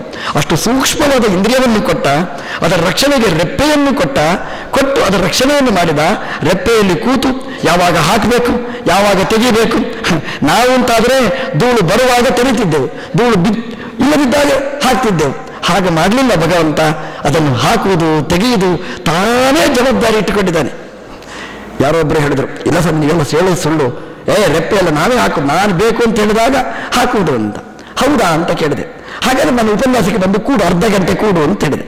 ಆಯ್ತು ಅಂತ ಕೂತ ಅರ್ಧ ಗಂಟೆ ಅಲ್ಲ, 10 ನಿಮಿಷ. ಆಮೇಲೆ ಏನಾಯ್ತು ಅಂತ ನನಗೆ ಗೊತ್ತಿಲ್ಲ. ಆಮೇಲೆ ಗೊತ್ತಾದ್ದು ಯಾವಾಗ ಗೊತ್ತಾ? ನಾನು ಕೃಷ್ಣಾರ್ಪಣಮಸ್ತು ಅಂತ ಹೇಳಿದಾಗ ಗೊತ್ತಾಯ್ತು. ನಾನು ಕೇಳಿದ ಅವನ ಹತ್ರ, ನನ್ನ ಉಪನ್ಯಾಸ ಎಷ್ಟು ಕೇಳಿದ್ದೀನಿ? 10 ನಿಮಿಷ ಅಂತ. ಆಮೇಲೆ ಏನಾಯ್ತು? ಕಣ್ಣು ಮುಚ್ಚಿದೆ. ಯಾರು ಹಾಕಿದ್ರು ರೆಪ್ಪೆ? ಯಾರಿಗೂ ಗೊತ್ತು? ಅಲ್ಲಿವರೆಗೆ ನಾನು ರೆಪ್ಪೆ ಹಾಕಿದವ ಅಂತ ಹೇಳಿದವ ಅವತ್ತಿನಿಂದ ಮತ್ತೆ ಹೇಳುವುದಿಲ್ಲ, ರೆಪ್ಪೆ ಹಾಕಿದ್ದು ನಾನಲ್ಲ, ನಿಮ್ಮ ಉಪನ್ಯಾಸ ಅಂತ ಹೇಳಲಿಕ್ಕೆ ಶುರು ಮಾಡಿದ. ಅಂದ್ರೆ ಯಾರೋ ಒಬ್ಬ ರೆಪ್ಪೆ ಹಾಕುವವ ಇರ್ತಾನೆ, ನಾವಲ್ಲ. ಅಂದ್ರೆ ನಾವು ಇಷ್ಟು ಆಲೋಚನೆ ಮಾಡಬೇಕಾದ್ದು. ಆ ರೆಪ್ಪೆಯ ಮೇಲೆ ನಮಗೆ ಪ್ರಭುತ್ವ ಇಲ್ಲ, ಅದನ್ನು ಹಾಕುವವ ತೆಗೆಯುವವ ಯಾರೋ ಒಬ್ಬ ಇರ್ತಾನೆ ಅಂತ ನೀವು ಆಲೋಚನೆ ಮಾಡಿ. ಅದರ ಫಿನಿಶಿಂಗ್ ವರ್ಕ್ ಎಷ್ಟು ಚೆನ್ನಾಗಿರ್ತದೆ ಅಂತ ನೀವು ಮನೆಯಲ್ಲಿ ಹೋಗಿ ಕನ್ನಡಿಯ ಮುಂದೆ ನೋಡಿ, ಏನೇನೋ ಆಲೋಚನೆ ಮಾಡಬೇಡಿ. ಆ ಕಣ್ಣು ನೋಡಿ, ಆ ಕಣ್ಣಿನ ರೆಪ್ಪೆ ನೋಡಿ. ಅದಕ್ಕೆ ಎಷ್ಟು ಭಗವಂತ ಫಿನಿಶಿಂಗ್ ವರ್ಕ್ ಮಾಡಿದ್ದಾನೆ ಅಂತ, ಅದಕ್ಕೆ ರೋಮ ಇಟ್ಟು ಎಷ್ಟು ಚಂದ ಮಾಡಿದ್ದಾನೆ ಅಂತ. ಅದು ಒಂದಲ್ಲ ಡಬ್ಬಲ್. ಒಬ್ಬ ಚಿತ್ರಗಾರನಿಗೂ ಆಗದೇ ಇದ್ದ ದೊಡ್ಡ ಸಾಮರ್ಥ್ಯ ನಾವಿಲ್ಲಿ ನೋಡ್ತೇವೆ. ಆ ಕಣ್ಣು ಮಾತ್ರ ಅಲ್ಲ, ರೆಪ್ಪೆ ಅಲ್ಲ, ರೋಮ ಅಲ್ಲ, ಅದರಲ್ಲಿ ಕೂತು ಬಾಗಿಲು ಹಾಕ್ತಾನೆ ನೋಡಿ, ವಾಚ್ಮ್ಯಾನ್ನ ಹಾಗೆ ಕಾಯ್ತಾನೆ ಅಂತಂದರೆ ದೇವರ ಅನುಗ್ರಹ ಕೃಪೆ ಅದು ಎಂದೂ ನಾವು ಹೇಳಲಿಕ್ಕೆ ಸಾಧ್ಯ ಇಲ್ಲದಿದ್ದದ್ದು. ಅದನ್ನು ಹೇಳಲಿಲ್ಲ ಅಂತಾದರೆ ಆ ದೇವರು ರೆಪ್ಪೆ ಹಾಕುವುದು ತೆಗೆಯುವ ಈ ವೈಭವ ದೇವರಲ್ಲಿ ಒಂದು ಬಾರಿಯೂ ನಾವು ಆಲೋಚನೆ ಮಾಡದಿದ್ದರೆ ಆಲೋಚನೆ ಮಾಡಿ, ಹಾಕಿದ ರೆಪ್ಪೆ ಮತ್ತೆ ತೆಗೀಲಿಲ್ಲ ಅಂತಾದೀತು, ಹಾಗಾಗಬಾರದು ಅಂತಾದರೆ ಆ ರೆಪ್ಪೆ ಮುಚ್ಚುವ ದಿನಾ ಸ್ಮರಣೆ ಮಾಡಿ ಪರ್ಮನೆಂಟ್ ರೆಪ್ಪೆ ಮುಚ್ಚದಿದ್ದಾಗೆ ಮಾಡುವ ಶಕ್ತಿ ಅದು ಭಗವಂತನದ್ದು ಅಂತ. ದೇವರದು ಅದ್ಭುತವಾದ ಅನುಗ್ರಹ ಅಂತ. ಈ ಮನೆ ಇರ್ತದೆ ನೋಡಿ, ಮನೆಗೆ 10 ಬಾಗಿಲುಗಳಿರ್ತದೆ. ನಾವು ಮನೆಯಲ್ಲಿ ಮಲಗುವಾಗ ನೋಡ್ಬೇಕು, ಈ ಬಾಗಿಲು ಹಾಕಿತಾ, ಈ ಬಾಗಿಲು ಹಾಕಿತಾ, ಈ ಬಾಗಿಲು ಹಾಕಿತಾ ನೋಡ್ತಾ ಇರ್ಬೇಕು. ಎಷ್ಟು ರಗಳೆ ಗೊತ್ತಾ, ನಮಗೆ ಬೇಕದು. ಯಾಕಂದ್ರೆ ಮಲ್ಲ ಯಾರಾದ್ರೂ ಈಚೆ ಬಂದ್ರೆ ಆಚೆಯಿಂದ ಓಡ್ಲಿಕ್ಕೆಲ್ಲ ಬೇಕಾಗುತ್ತೆ. ಆದರೆ ಆಚೆಯಿಂದ ಕಳ್ಳ ಬಂದ್ರೆ ಏನ್ ಮಾಡಬೇಕು, ಅಷ್ಟೂ ಬಾಗಿಲು ನೋಡ್ಬೇಕು, ಅಷ್ಟೂ ಬಾಗಿಲು ತೆಗಿಬೇಕು. ಎಷ್ಟು ಕಷ್ಟ ನೋಡಿ. ನಮ್ಮ ದೇವರು ಇಲ್ಲಿ 9 ಬಾಗಿಲು ಇಟ್ಟಿದ್ದಾನೆ ಈ ದೇಹಕ್ಕೆ. ಮನೆಗಾಗಿ ಲೆಕ್ಕ ಮಾಡಿ ಎಷ್ಟು ಉಂಟು ಇಲ್ಲ ಅಂತ. ಆದರೆ ನೋಡಿ ದೇವರದ್ದು ವ್ಯವಸ್ಥೆ ಹೇಗಿದೆ ಅಂತಂದ್ರೆ, ಒಂದು ಬಾಗಿಲಿಗೆ ಲಾಕ್ ಮಾಡಿದರೆ ಎಲ್ಲ ಬಾಗಿಲಿಗೂ ಲಾಕ್. ಎಲ್ಲಿಯಾದರೂ ಉಂಟ ಪ್ರಪಂಚದಲ್ಲಿ ಒಂದು ಬಾಗಿಲು ಹಾಕಿದರೆ 9 ಬಾಗಿಲು ಬೀಳುವಂತಹದ್ದು ಎಲ್ಲೂ ಇಲ್ಲ. ಇಲ್ಲಿದೆ ನೋಡಿ, ಕಣ್ಣಿಗೆ ಬೀಗ ಹಾಕ್ತಾನೆ ಭಗವಂತ. ಇದು ಕಣ್ಣಿಗೆ ಬೀಗ ಹಾಕಿದರೆ ಕಿವಿಗೆ ಎಂಥದೂ ಕೆಲಸಿಲ್ಲ, ಬಾಯಿಯಲ್ಲಿ ಎಂದೂ ಮಾತಾಡುವುದಿಲ್ಲ, ಕೈ ಕಾಲು ನಿಸ್ಪಂದ. ಒಂದು ಬಾಗಿಲು ಹಾಕಿದ್ದು, ಒಂದಕ್ಕೆ ಬೀಗ ಹಾಕಿದ್ದು ಅಷ್ಟೂ ಬೀಗ ನಿದ್ರೆ ಆಗಿಬಿಡ್ತದೆ. ಅಂದರೆ ಒಂದು ಬೀಗ ಹಾಕಿದರೆ ಅಷ್ಟೂ ಬೀಗ ಹಾಕುವ ವ್ಯವಸ್ಥೆ ಇದ್ರೆ ಅದು ಭಗವಂತನ ಈ ರಾಜ್ಯದಲ್ಲಿ ಮಾತ್ರ ಹೊರತು ಬೇರೆ ಎಲ್ಲೂ ಇಲ್ಲ ಅಂತ ಇಟ್ಟುಕೊಂಡ್ರೆ ಇಂದ್ರಿಯಾಣಿ ಪರಾಣ್ಯಾಹು. ಆ ಇಂದ್ರಿಯಾಭಿಮಾನಿ ದೇವತೆಗಳು ಶ್ರೇಷ್ಠ. ಸೂರ್ಯ ಕಿವಿಯಲ್ಲಿ ಚಂದ್ರ ಕೂತಿದ್ದಾನೆ, ದಿಗ್ದೇವತೆಗಳು ಕೂತಿದ್ದಾರೆ, ಎಲ್ಲ ಕಡೆಯಿಂದ ಶಬ್ದ ತಂದು ನಮ್ಮ ಕಿವಿಗೆ ಹಾಕ್ತಾರೆ, ಕೇಳು ಕೇಳು ಕೇಳು ಅಂತ. ಅಂದರೆ ಯಾರು ಹೇಳ್ತಾರ್ರಿ, ಅಲ್ಲಿದ್ದ ಶಬ್ದ ಬಂದು ಕಿವಿಗೆ ತಂದು ಹಾಕ್ತಾರೆ ದಿಗ್ದೇವತೆಗಳು, ಅಲ್ಲಿದ್ದ ದಿಗ್ದೇವತೆಗಳ ಶಬ್ದವನ್ನು ಇಲ್ಲಿ ಕಿವಿಯಲ್ಲಿ ತಂದು ಹಾಕ್ತಾರೆ. ಎಲ್ಲ ಕಡೆಯಿಂದ ಶಬ್ದವನ್ನು ಕೇಳಿಸಿ ಈ ಜೀವನಿಗೆ ಒಳ್ಳೆಯ ಜ್ಞಾನವನ್ನು ಕೊಡ್ತಾರೆ. ಪರಿಮಳ, ಎಲ್ಲಿಯೋ ಪುಷ್ಪ, ಎಲ್ಲಿಯೋ ಗಂಧ, ಅದನ್ನು ಪುಷ್ಪಕ್ಕೆ ಪೆಟ್ಟಾಗಬಾರದು, ಪರಿಮಾಣ ಮಾತ್ರ ಬಂದು ನಮ್ಮ ಮೂಗಿಗೆ ಮೂಸಿ ಜ್ಞಾನ ಬರುವ ಹಾಗೆ ಮಾಡ್ತಾರೆ ನೋಡಿ. ಆ ಅಶ್ವಿನಿ ದೇವತೆಗಳ ವೈಭವ ಅದು ಎಷ್ಟು ದೊಡ್ಡದು ಅಂತ ನಾವು ಚಿಂತನೆ ಮಾಡಬೇಕಾದ್ದು. ಹೀಗೆ ಇಂದ್ರಿಯದಲ್ಲಿ ಇಂದ್ರಿಯಾಭಿಮಾನಿ ದೇವತೆಗಳನ್ನು ಭಗವಂತ ಕೂಡಿಸಿದ್ದಾನೆ. ಯಾರು ಶ್ರೇಷ್ಠ ಅಂತಂದ್ರೆ ಇಂದ್ರಿಯ ಅಲ್ಲ, ಇಂದ್ರಿಯಾಭಿಮಾನಿ ದೇವತೆಗಳು ಶ್ರೇಷ್ಠ ಅಂತ. ಎಲ್ಲಿವರೆಗೆ ಇಂದ್ರಿಯಾಭಿಮಾನಿ ದೇವತೆಗಳು ಕೂತಿರ್ತಾರೆ ಅಲ್ಲಿವರೆಗೆ ನಮ್ಮ ಇಂದ್ರಿಯಗಳು ಪರ್ಫೆಕ್ಟ್, ನಮಗೆಲ್ಲ ಜ್ಞಾನ ಬರಲಿಕ್ಕೆ ಸಾಧ್ಯ. ಇಂದ್ರಿಯಾಭಿಮಾನಿ ದೇವತೆಗಳು ಯಾವಾಗ ಬಿಟ್ಟು ಹೋಗ್ತಾರೆ ಒಂದೊಂದೇ ಇಂದ್ರಿಯ ಆಫ್ ಆಗ್ತಾ ಹೋಗ್ತದೆ. ಹಾಗಾಗಬಾರದು ಅಂತಾದರೆ ಆ ದೇವತೆಗಳನ್ನಿಟ್ಟ ಭಗವಂತ ಅವರ ನಿತ್ಯ ನಾವು ಚಿಂತನೆ ಮಂತನೆ ಮನಸ್ಸು ಧ್ಯಾನ ಮಾಡ್ತಾ ಇರಬೇಕು. ಅದಕ್ಕೆ ಉಪನಿಷತ್ತು ಇಂದ್ರಿಯಾಣಿ ಪರಾಣಿ, ಇಂದ್ರಿಯಾಭಿಮಾನಿ ದೇವತೆಗಳು ಶ್ರೇಷ್ಠ ಅಂತ. ಅಂದರೆ ಸೂರ್ಯದೇವರು, ಚಂದ್ರ, ಅಶ್ವಿನಿ ದೇವತೆಗಳು, ನಾಲಿಗೆಯ ರುಚಿ ನೋಡುವ ಇಂದ್ರಿಯ ರಸನೇಂದ್ರಿಯ ಅದರ ದೇವತೆ ವರುಣ, ಮಾತನಾಡುವ ದೇವತೆ ವಾಕ್ ಅಂದರೆ ಅಗ್ನಿ, ಅದೇ ರೀತಿಯಾಗಿ ಹಸ್ತದ ದೇವತೆ ಕರ್ಮದೇವತೆ ಇಂದ್ರ, ಕಾಲಿನ ದೇವತೆ ಜಯಂತ, ನಮ್ಮನ್ನು ಅಲ್ಲಿಂದ ಇಲ್ಲಿಗೆ ಕರ್ಕೊಂಡು ಹೋಗುವವ, ಎಲ್ಲ ಇಂದ್ರಿಯಾಭಿಮಾನಿ ದೇವತೆಗಳನ್ನು, ದಕ್ಷ ಅದು ಉಪಸ್ಥದ ದೇವತೆ, ಹೀಗೆಲ್ಲ ಆ ಅಭಿಮಾನಿ ದೇವತೆಗಳನ್ನು ನಾವು ಚಿಂತನೆ ಮಾಡಬೇಕಾದ್ದು. ಇಂದ್ರಿಯೇಭ್ಯ ಪರಾಹಿ ಅರ್ಥಾಹ, ಇಂದ್ರಿಯಗಳಿಗಿಂತ ಅರ್ಥ ಶ್ರೇಷ್ಠ ನೋಡಿದೆವಾಗ ಅರ್ಥಾಭಿಮಾನಿಗಳು ಶ್ರೇಷ್ಠ ಅಂತ ನಮ್ಮ ಆಚಾರ್ಯರು ನಮ್ಮನ್ನು ತಿತ್ತಾರೆ. ಇಂದ್ರಿಯಾಭಿಮಾನಿ ದೇವತೆಗಳಿಗಿಂತ ಅರ್ಥಾಭಿಮಾನಿ ದೇವತೆಗಳು ಶ್ರೇಷ್ಠ. ಅರ್ಥ ಅಂದರೆ ಶಬ್ದ ಸ್ಪರ್ಶ ರೂಪರಸ ಗಂಧಗಳು. ಅದರ ದೇವತೆಗಳು ಸೌಪರ್ಣಿ, ವಾರುಣಿ, ಉಮಾದೇವಿ ಅಂತ. ಅಂದರೆ ಗರುಡನ ಹೆಂಡತಿ, ಶೇಷನ ಹೆಂಡತಿ, ರುದ್ರದೇವರ ಮಡದಿ. ಇವರು ವಿಷಯಾಭಿಮಾನಿಗಳು, ವಿಷಯವನ್ನು ನಿಯಂತ್ರಣ ಮಾಡುವವರು. ಹಾಗಾಗಿ ದಿನನಿತ್ಯ ಸೌಪರ್ಣಿ, ವಾರುಣಿ, ಪಾರ್ವತಿ ದೇವರನ್ನು ನಾವು ಚಿಂತನೆ ಮಾಡಿದರೆ ಆ ವಿಷಯಗಳು ಯಾವುದು ನಮಗೆ ಬೇಕು, ಯಾವುದು ಬೇಡ ಅದನ್ನು ವಿಶ್ಲೇಷಣೆ ಮಾಡಿ ನಮಗೆ ಇಂದ್ರಿಯಗಳಿಗೆ ಅದನ್ನು ತೋರಿಸ್ತಾರೆ, ಆ ಮಾರ್ಗದಲ್ಲಿ ಕರ್ಕೊಂಡು ಹೋಗ್ತಾರೆ ಅಂತ. ಅವರಿಗಿಂತ ಶ್ರೇಷ್ಠ ಮನೋಭಿಮಾನಿಗಳು, ಮನಸ್ಸಿನ ಅಭಿಮಾನಿ ದೇವತೆಗಳು ಗರುಡ, ಶೇಷ, ರುದ್ರರು.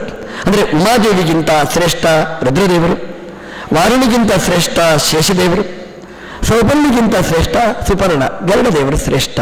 ಅವರು ಮನೋಭಿಮಾನಿಗಳಾಗಿ ನಿಯಂತ್ರಣೆ ಮಾಡುವವರು. ನಮ್ಮ ಮನಸ್ಸಿನಲ್ಲಿ ಕೂತು ಯಾವುದನ್ನು ಆಲೋಚನೆ ಮಾಡಬೇಕು, ಯಾವುದನ್ನು ಆಲೋಚನೆ ಮಾಡಬಾರದು, ಅದನ್ನೆಲ್ಲ ನಿಯಂತ್ರಣೆ ಮಾಡುವವರು. ಹಾಗಾಗಿ ಗರುಡಾಯ ನಮಃ, ಶೇಷಾಯ ನಮಃ, ರುದ್ರಾಯ ನಮಃ ಅಂತ ನಾವು ನಿತ್ಯ ಪ್ರಾರ್ಥನೆ ಮಾಡಿದರೆ ಮನಸ್ಸು ಸರಿಯಾಗಿರ್ತದೆ. ಜನ ಕೇಳುವ ಪ್ರಶ್ನೆ ಇದು, ಮನಸ್ಸು ಸರಿ ನಿಲ್ಲುವುದಿಲ್ಲ, ಏನು ಮಾಡಲಿ ಅಂತ. ಅದಕ್ಕೆ ಒಂದೇ, ತೈಲಧಾರೆಯಂತೆ ಮನವ ಹರಿಯಲ್ಲಿ ಹರಿಸು ಶಂಭೋ.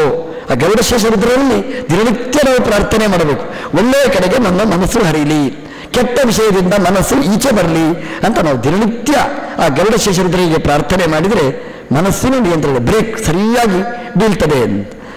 ಅಂದರೆ ಸರಿಯಾದ ನಿಯಂತ್ರಣ ಆಗಬೇಕಾದ್ರೆ, ಬ್ರೇಕ್ ಬೀಳಬೇಕಾದ್ರೆ ಇಷ್ಟೇ ಬೇಕು ಇಷ್ಟು ಬೇಡ ಅಂತ ನಿಯಂತ್ರಣೆ ಮಾಡಬೇಕಾದ್ರೆ, ಊಟ ಮಾಡುವಾಗ ಸರಿ ತಿಂದುಬಿಡ್ತೇವೆ, ಆಮೇಲೆ ಹೊಟ್ಟೆ ಹಾಳಾಯಿತು ಅಂತ ಅಳ್ತೇವೆ. ತಿನ್ನಲಿಕ್ಕೆ ಯಾರು ಹೇಳಿದ್ದು ನಿಮಗೆ? ಅದಕ್ಕೆ ಹೇಳಿದ್ದು ತಿನ್ನಬೇಕು ಅಂತ ಅನಿಸುತ್ತದೆ. ಯಾಕೆ ಅನಿಸ್ತೋ? ಅದಕ್ಕೆ ಗರುಡಶೇಷ ರುದ್ರರನ್ನು ಪ್ರಾರ್ಥನೆ ಮಾಡಬೇಕು. ಊಟ ಕೊಡುವಾಗ ನೀವು ಬ್ರೇಕ್ ಹಾಕಿಬಿಡಿ, ಇಷ್ಟ ಆಗುವಾಗಲೇ ಸಾಕು ಅಂತ ಅನಿಸಬೇಕು. ಆವಾಗ ನಮ್ಮ ಎಲ್ಲ ಚಟುವಟಿಕೆಗಳು ಚೆನ್ನಾಗಿ ಆಗಲಿಕ್ಕೆ ಸಾಧ್ಯ ಅಂತ ಮನೋನಿಯಾಮಕರನ್ನು ಚಿಂತನೆ ಮಾಡಬೇಕಂತೆ. ಮನೋಭಿಮಾನಿಗಳಿಗಿಂತ ಬುದ್ಧಿಭಿಮಾನಿನಿ ಶ್ರೇಷ್ಠ. ಅಂದರೆ ಗರುಡಶೇಷ ರುದ್ರರಿಗಿಂತ ಬುದ್ಧಿ ಅಭಿಮಾನಿ ದೇವತೆಯಾದ ಸರಸ್ವತಿ ದೇವಿಯರು, ಭಾರತೀ ದೇವಿ ಶ್ರೇಷ್ಠ ಅಂತ. ಸರಸ್ವತಿ ಭಾರತೀಯರು ಬುದ್ಧಿಗೆ ನಿಯಾಮಕರು. ನಮ್ಮ ಬುದ್ಧಿಯಲ್ಲಿ ಸರಸ್ವತಿ ಭಾರತೀಯರು ಕೂತು ಮನಸ್ಸನ್ನು ನಿಯಂತ್ರಣೆ ಮಾಡ್ತಾರೆ, ಮನಸ್ಸಿನ ಮೂಲಕ ಶಬ್ದಾದಿಗಳನ್ನು ನಿಯಂತ್ರಣೆ ಮಾಡ್ತಾರೆ, ಅದರ ಮೂಲಕ ಇಂದ್ರಿಯಾಭಿಮಾನಿ ದೇವತೆಗಳನ್ನು ನಿಯಂತ್ರಣೆ ಮಾಡ್ತಾರೆ. ಮೇಲಿನ ದೇವತೆಗಳು ಕೆಳಗಿನ ದೇವತೆಗಳಿಗೆ ನಿಯಾಮಕರು. ಸರಸ್ವತಿ ಮತ್ತು ಭಾರತೀ ದೇವಿ ನಿಯಾಮಕರು, ಬುದ್ಧಿಗೆ ನಿಯಾಮಕರು. ಹೀಗೆ ಸರಿ ಇದೆ, ಇದು ತಪ್ಪಿದೆ ಅಂತ ಜಡ್ಜ್ಮೆಂಟ್ ಕೊಡಲಿಕ್ಕೆ ಬೇಕಾದ ಶಕ್ತಿಯನ್ನು ಕೊಡತಕ್ಕಂಥದ್ದು ಸರಸ್ವತಿ ಭಾರತೀಯರು. ಶ್ರೀಮದ್ ಜಯತೀರ್ಥರು ಟೀಕಾಕೃತ್ತಾದರು ಸುಧಾ ಗ್ರಂಥದಲ್ಲಿ ಬಹಳ ಚೆನ್ನಾಗಿ ಹೇಳ್ತಾರೆ. ಭವತಿ ಯದನೋ ಭಾವಾತ್ ಏಡ ಮೂಕೋಪಿ ವಾಗ್ಮಿ ಜಡಮತಿರಪಿ ಜಂತೋ ಜಾಯತೆ ಪ್ರಾಜ್ಞಮೌಲಿ ಸಕಲ ವಚನ ಚೇತೋ ದೇವತಾ ಭಾರತೀ ಸಾ ಮಮ ವಚಸಿ ವಿದತ್ತಾನ್ ಸನ್ನಿಧಿ ಮಾನಸೇ ಚ ಅಂತ. ಆ ಸರಸ್ವತಿ ಭಾರತೀಯರು ನಮ್ಮ ಬುದ್ಧಿಯಲ್ಲಿ ಬಂದು ಕೂಡಬೇಕಂತೆ. ಬುದ್ಧಿಯಲ್ಲಿ ಕೂತು ಬುದ್ಧಿಯನ್ನು ಸರಿಯಾಗಿ ನಿಯಂತ್ರಣೆ ಮಾಡ್ತಾರೆ ಅಂತ. ಅವರು ಸರಿಯಾಗಿ ಪ್ರಚೋದನೆ ಮಾಡಿದರೆ ಬುದ್ಧಿ ಚೆನ್ನಾಗಿ ಕೇಳಬೇಕು ಅಂತ, ಒಳ್ಳೆಯ ವಿಷಯವನ್ನು ಕೇಳಬೇಕು ನೋಡಬೇಕು ಅಂತ ಪ್ರವೃತ್ತಿ ಮಾಡ್ತದೆ. ಅವರು ಪ್ರೇರಣೆ ಮಾಡದಿದ್ದರೆ ಕೆಟ್ಟದನ್ನೇ ಆಲೋಚನೆ ಮಾಡ್ತದೆ ಅಂತ ರಾಮಾಯಣದಲ್ಲಿ ಒಳ್ಳೆಯ ಉದಾಹರಣೆಯನ್ನು ಕೊಟ್ಟಿದ್ದಾರೆ. ಈ ಕುಂಭಕರ್ಣ ತಪಸ್ಸಿಗೆ ಅಂತ ಹೋದಂತೆ ಬ್ರಹ್ಮದೇವರ ಹತ್ರ. ಬ್ರಹ್ಮದೇವರದ್ದು ಸ್ವಭಾವ ಏನು ಅಂತಂದರೆ ಅಪ್ಲಿಕೇಶನ್ ನೋಡೋದು ಅಲ್ಲೇ ಸಿಗ್ನೇಚರ್ ಹಾಕಿಬಿಡೋದು, ರೈಟ್ ಅಂತ ಕೊಡೋದು. ನಮ್ಮ ಸರಸ್ವತಿ ದೇವಿಯರಿಗೆ ಚಿಂತೆ ಆಯ್ತಂತೆ, ಅಯ್ಯೋ ಇಂಥ ಕುಂಭಕರ್ಣ ಬಂದ, ನಮ್ಮ ಯಜಮಾನರ ಹತ್ರ ಏನೋ ಸಿಗ್ನೇಚರ್ ಹಾಕೊಂಡು ಹೋಗ್ತಾನೆ, ತಡೆಯಬೇಕು ಅಂತ. ಏನು ಮಾಡಿದ್ರು ಅಂತಂದರೆ ಅವನ ನಾಲಿಗೆಯಲ್ಲಿ ಕೂತರಂತೆ ಸರಸ್ವತಿ ದೇವಿಯರು. ಅವನು ಇನ್ನೇನು ಒಳ ಕೇಳಬೇಕು, ಬ್ರಹ್ಮದೇವರು ಪ್ರತ್ಯಕ್ಷ ಆಗಿ ಅಲ್ಲಿ ಒಳಗೆ ಕೂತು ಅವನ ಬುದ್ಧಿಯನ್ನು ಪ್ರೇರಣೆ ಮಾಡಿದರಂತೆ. ಅವನು ಏನೋ ಕೇಳಲಿಕ್ಕೆ ಬಂದವ, ಏನೋ ಕೇಳಿಕೊಂಡು ಹೋದ ಅಂತೆ. ಅವನು ಬಂದದ್ದು ನಾನು ಅಜರಾಮರನಾಗಬೇಕು ಅಂತ ಕೇಳಲಿಕ್ಕೆ ಬಂದವ, ಕೇಳಿದ್ದು ನಾನು ನಿದ್ದೆ ಮಾಡಬೇಕು ತಿನ್ನಬೇಕು ಅಂತ ಕೇಳಿಕೊಂಡು ಹೋದ ಅಂತೆ. ಅದು ಯಾಕೆ ಕೇಳಿದ ಅಂತಂದರೆ ಅಮರತ್ವವನ್ನು ಪಡೆಯಬೇಕು ಅಂತ ಕೇಳಬೇಕಾದ ಬುದ್ಧಿ ಹೋಯಿತು, ಮಲಗಬೇಕು ತಿನ್ನಬೇಕು ಅಂತ ಬುದ್ಧಿ ಬಂತು. ಅದು ಯಾಕೆಂದರೆ ಭಾರತೀಯ ಸರಸ್ವತಿಯರು ಅವನು ನಾಲಿಗೆಯಲ್ಲಿ ನಿಂತು ಪ್ರೇರಣೆ ಮಾಡಿದರು ಅಂತ. ಅಂದರೆ ಅವನು ಬಂದದ್ದು ನಾನು ನಿದ್ರೆ ಇಲ್ಲದಿದ್ದವನಾಗಬೇಕು, ಉನ್ನಿದ್ರಸ್ಯಾಮ್ ಅಂತ ಕೇಳಬೇಕು ಅಂತ ಬಂದವ. ನಿದ್ರೆಯನ್ನು ಮೀರಿದವನಾಗಬೇಕು ಅಂದರೆ ಅಮರ ಆಗಬೇಕು, ಅಮರ ಅಂದರೆ ನಿದ್ದೆ ಇಲ್ಲದಿದ್ದವನಾಗಬೇಕು ಅಂತ. ಆದರೆ ಕೇಳಿದ್ದೇನು ಅಂತಂದರೆ ಉನ್ನಿದ್ರ ಅಂತ ಕೇಳಬೇಕಾದಲ್ಲಿ ಅವನು ಅಭ್ಯಾಸ ಮಾಡಿದ, ಬಯಹರಟು ಮಾಡಿದ, ಉನ್ನಿದ್ರಸ್ಯಾಮ್ ಉನ್ನಿದ್ರ ಆಗಬೇಕು ಅಂತ. ಅದು ಕೇಳುವಾಗ ಬ್ರಹ್ಮದೇವರ ಹತ್ರ ಅತಿನಿದ್ರಸ್ಯಾಮ್ ಅಂತ ಕೇಳಿದ. ಉನ್ನಿದ್ರ ಮರ್ತು ಹೋಯಿತು, ಅತಿನಿದ್ರ ಅಂತ ಕೇಳಿದ. ಯಾವಾಗ ನೋಡಿದ್ರು ನಿದ್ರೆನೆ, ದೇವರೆದುರು ಹೋದ್ರೆ ನಿದ್ರೆ, ಉಪನ್ಯಾಸಕ್ಕೆ ಕೂತ್ರೆ ನಿದ್ರೆ, ಯಾಕಂದ್ರೆ ಅತಿನಿದ್ರಸ್ಯಾಮ್ ಅಂತ. ಅಂದರೆ ಆ ಸರಸ್ವತಿ ಭಾರತೀಯರು ಆ ಬುದ್ಧಿಯಲ್ಲಿ ಕೂತು ಏನು ಪ್ರಚೋದನೆ ಮಾಡ್ತಾರೆ ಹಾಗೆ ಅಂತ. ನಾವು ಸರಸ್ವತಿ ಭಾರತೀಯರ ಹತ್ರ, ಬುದ್ಧಿ ಅಭಿಮಾನಿ ದೇವತೆಗಳ ಹತ್ರ ನಾವು ನಿತ್ಯ ಮಾಡಬೇಕಾದ ಪ್ರಾರ್ಥನೆ, ಕುಂಭಕರ್ಣನು ಬುದ್ಧಿಯಲ್ಲಿ ನಿಂತು ಹೀಗೆ ಕೆಟ್ಟ ಪ್ರಾರ್ಥನೆ ಮಾಡಿಸಿದಿರಿ ಹಾಗೆ ಮಾಡಿಸಬೇಡಿ, ನಮ್ಮ ಪ್ರಾರ್ಥನೆ ಹೀಗೆ ನಮಗೆ ಬುದ್ಧಿ ಪ್ರೇರಣೆ ಮಾಡಿ ನಿತ್ಯ ಆಚಾರ್ಯರ ಶಾಸ್ತ್ರವನ್ನು ಕೇಳಲಿಕ್ಕೆ ಬೇಕಾದ ಬುದ್ಧಿ ಪ್ರಚೋದನೆ ಮಾಡಿ ತನ್ನ ಪ್ರಾರ್ಥನೆ ಮಾಡಿದರೆ ಆ ಕಡೆಗೆ ನಮ್ಮನ್ನು ಕರ್ಕೊಂಡು ಹೋಗ್ತಾರೆ ಅಂತ ಜಯತೀರ್ಥರು ಅದನ್ನು ಪ್ರಾರ್ಥನೆ ಮಾಡಿದ್ದಾರೆ ಅಂತ. ಬುದ್ಧಿತತ್ವಕ್ಕಿಂತ ಶ್ರೇಷ್ಠವಾದ್ದು ಮಹತ್ವದ ಅಭಿಮಾನಿಗಳಾದ ಬ್ರಹ್ಮದೇವರು, ವಾಯುದೇವರು, ಅವರು ಎಲ್ಲರನ್ನೂ ನಿಯಮನೆ ಮಾಡತಕ್ಕಂಥದ್ದು. ವಾಯುದೇವರು ಎಲ್ಲದಕ್ಕೂ ನಿಯಾಮಕ. ವಾಯುದೇವರು ದೊಡ್ಡವರು ಚಿಕ್ಕವರು ಪ್ರಶ್ನೆನೇ ಬೇಡ, ಎಲ್ಲಿವರೆಗೆ ವಾಯುದೇವರು ಇರ್ತಾರೆ ಅಲ್ಲಿವರೆಗೂ ನಾವು ಇರ್ತೇವೆ. ವಾಯುದೇವರು ಹೋದ್ರು ಅಂದರೆ ನಾವು ಪೆಟ್ಟಿಗೆ ಕಟ್ಟಿಕೊಂಡು ಹೋಗಲೇಬೇಕು. ಹಾಗಾಗಿ ವಾಯುದೇವರು ಎಲ್ಲರಿಗಿಂತ ಶ್ರೇಷ್ಠ. ಅವರಿಗಿಂತ ಶ್ರೇಷ್ಠ ಪ್ರಕೃತಿ ಅಭಿಮಾನಿನಿ ಆದ ಲಕ್ಷ್ಮೀದೇವಿ, ಅವಳು ಶ್ರೇಷ್ಠಳು. ಅವಳಿಗಿಂತಲೂ ಶ್ರೇಷ್ಠರಾದವರು ಭಗವಂತ. ಪ್ರಕೃತೇ ಪುರುಷತ್ತರ ಪುರುಷಾತ್ ನ ಪರ ಕಿಂಚಿತ್. ಆ ಪುರುಷ ಅಂದರೆ ಸಹಸ್ರಶೀರ್ಷ ಪುರುಷ ಅಂತ ಪುರುಷ ಸೂಕ್ತದಲ್ಲಿ ಪ್ರತಿಪಾದ್ಯನಾದ ದೇವರು. ಅವನಿಗಿಂತ ದೊಡ್ಡವ ಪ್ರಪಂಚದಲ್ಲಿ ಮತ್ತೊಬ್ಬ ಇಲ್ಲ.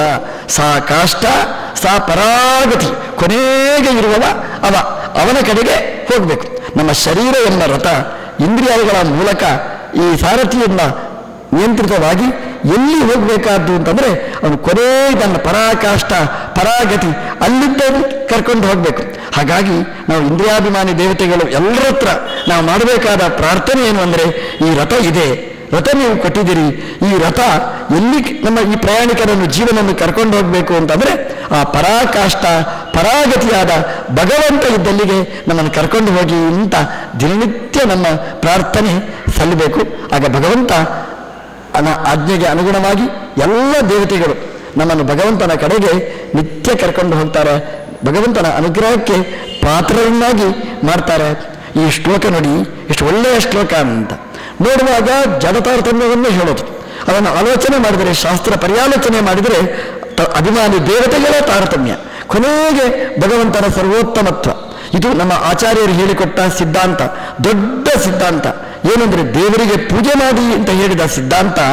ಅದರ ಜೊತೆಗೆ ಯಾವ್ಯಾವ ದೇವತೆಯನ್ನು ಯಾವ್ಯಾವ ಕಕ್ಷೆಯಲ್ಲಿಟ್ಟು ಪೂಜೆ ಮಾಡಬೇಕೋ ಅದೇ ಕಕ್ಷೆಯಲ್ಲಿಟ್ಟು ಪೂಜೆ ಮಾಡಿ. ಒಂದು ತಟ್ಟೆಯಲ್ಲಿ ಶಾಲಿಗ್ರಾಮನೂ ಇಡೋದು, ಅದೇ ತಟ್ಟೆಯಲ್ಲಿ ಶಿವಲಿಂಗನೂ ಇಡೋದು, ಅದೇ ತಟ್ಟೆಯಲ್ಲಿ ಸೂರ್ಯನನ್ನು ಇಡೋದು, ಅದೇ ತಟ್ಟೆಯಲ್ಲಿ ಸಾಯಿಬಾಬನನ್ನು ಇಡೋದು, ಅದೇ ತಟ್ಟೆಯಲ್ಲಿ ಅಯ್ಯಪ್ಪನನ್ನು ಇಡೋದು. ಹೀಗೆ ಪೂಜೆ ಮಾಡಿ ಅಂತ ಹೇಳುವುದಿಲ್ಲ. ಯಾರ್ಯಾರನ್ನು ಎಲ್ಲೆಲ್ಲಿ ಕೂಡಿಸಬೇಕೋ ಅಲ್ಲಲ್ಲಿ ಇಟ್ಟು ಪೂಜೆ ಮಾಡಿ. ಅಂದರೆ ದೇವತೆಗಳನ್ನು ಅವರವರ ತಾರತಮ್ಯಕ್ಕೆ ಅನುಗುಣವಾಗಿ ಪೂಜೆ ಮಾಡಿ ಅಂತ ಹೇಳಿದ ಈ ಉಪನಿಷತ್ತು ಈ ತತ್ವವನ್ನು ನಮಗೆ ತಿಳಿಸಿಕೊಟ್ಟ ಮಧ್ವಾಚಾರ್ಯರ ಸಂದೇಶಕ್ಕೆ ಪೂರಕವಾಗಿರ್ತಕ್ಕಂಥದ್ದು ಈ ಉಪನಿಷತ್ತು ಅಂತ ನಾವು ಚಿಂತನೆ ಮಾಡಿದರೆ, ನಮ್ಮ ಆಚಾರ್ಯರು ಹೇಳಿದ ಸಿದ್ಧಾಂತ ಅದು ಕಲ್ಪಿತ ಸಿದ್ಧಾಂತ ಅಲ್ಲ, ಕಠೋಪನಿಷತ್ತಿಗೆ ಸಮ್ಮತವಾದ್ದು. ಕಠೋಪನಿಷತ್ತಿಗೆ ಸಮ್ಮತ ಅಂದರೆ ಯಮದೇವರಿಗೆ ಸಮ್ಮತವಾದ್ದು. ಆದ್ದರಿಂದ ತಾರತಮ್ಯ ಸಿದ್ಧಾಂತ ಮಧ್ವಾಚಾರ್ಯರದ್ದು ನೀವು ಬೈಲಿಕ್ಕೆ ಹೋಗಬೇಡಿ. ಬೈದರೆ ಯಮದೇವರನ್ನು ಬೈದ ದೋಷ ನಿಮಗೆ ಬರುತ್ತೆ. ಆದ್ದರಿಂದ ಯಮದೇವರು ಒಪ್ಪತಕ್ಕಂತಹ ಸಿದ್ಧಾಂತ ಅಂದರೆ ಮಧ್ವಾಚಾರ್ಯರ ಸಿದ್ಧಾಂತ ಅಂತ ನಾವು ಗಟ್ಟಿಯಾಗಿ ನಾವು ಘೋಷಣೆ ಮಾಡಬಹುದಾದ ಈ ಉಪನಿಷತ್ತು ಶ್ರೇಷ್ಠವಾದ ಉಪನಿಷತ್ತು. ಬರೀ ಶ್ರಾದ್ದದ ದಿವಸ ಮಾತ್ರ ಅಲ್ಲ, ಪಿತೃಪಕ್ಷದಲ್ಲಿ ಮಾತ್ರ ಅಲ್ಲ, ದಿನನಿತ್ಯ ಒಂದು ಬಾರಿ ಕಣ್ಣರಳಿಸಿ ನೋಡಿದರೆ ನಾವು ಬೆಳಕು ಚೆಲ್ಲಿ ನಮ್ಮನ್ನು ಎತ್ತರಕ್ಕೆ ಕರೆದೊಯ್ಯತಕ್ಕಂತಹ ಶ್ರೇಷ್ಠವಾದ ಉಪನಿಷತ್ತು ಇದು ಅಂತ ಹೇಳ್ತಾ, ನಾಳೆ ಮತ್ತೊಂದು ಉಪನಿಷತ್ತನ್ನು ನಾವು ಚಿಂತನೆ ಮಾಡೋಣ ಅಂತ ಹೇಳ್ತಾ ಇವತ್ತಿನ ಪ್ರವಚನವನ್ನು ಕೃಷ್ಣಾರ್ಪಣ ಮತ್ತು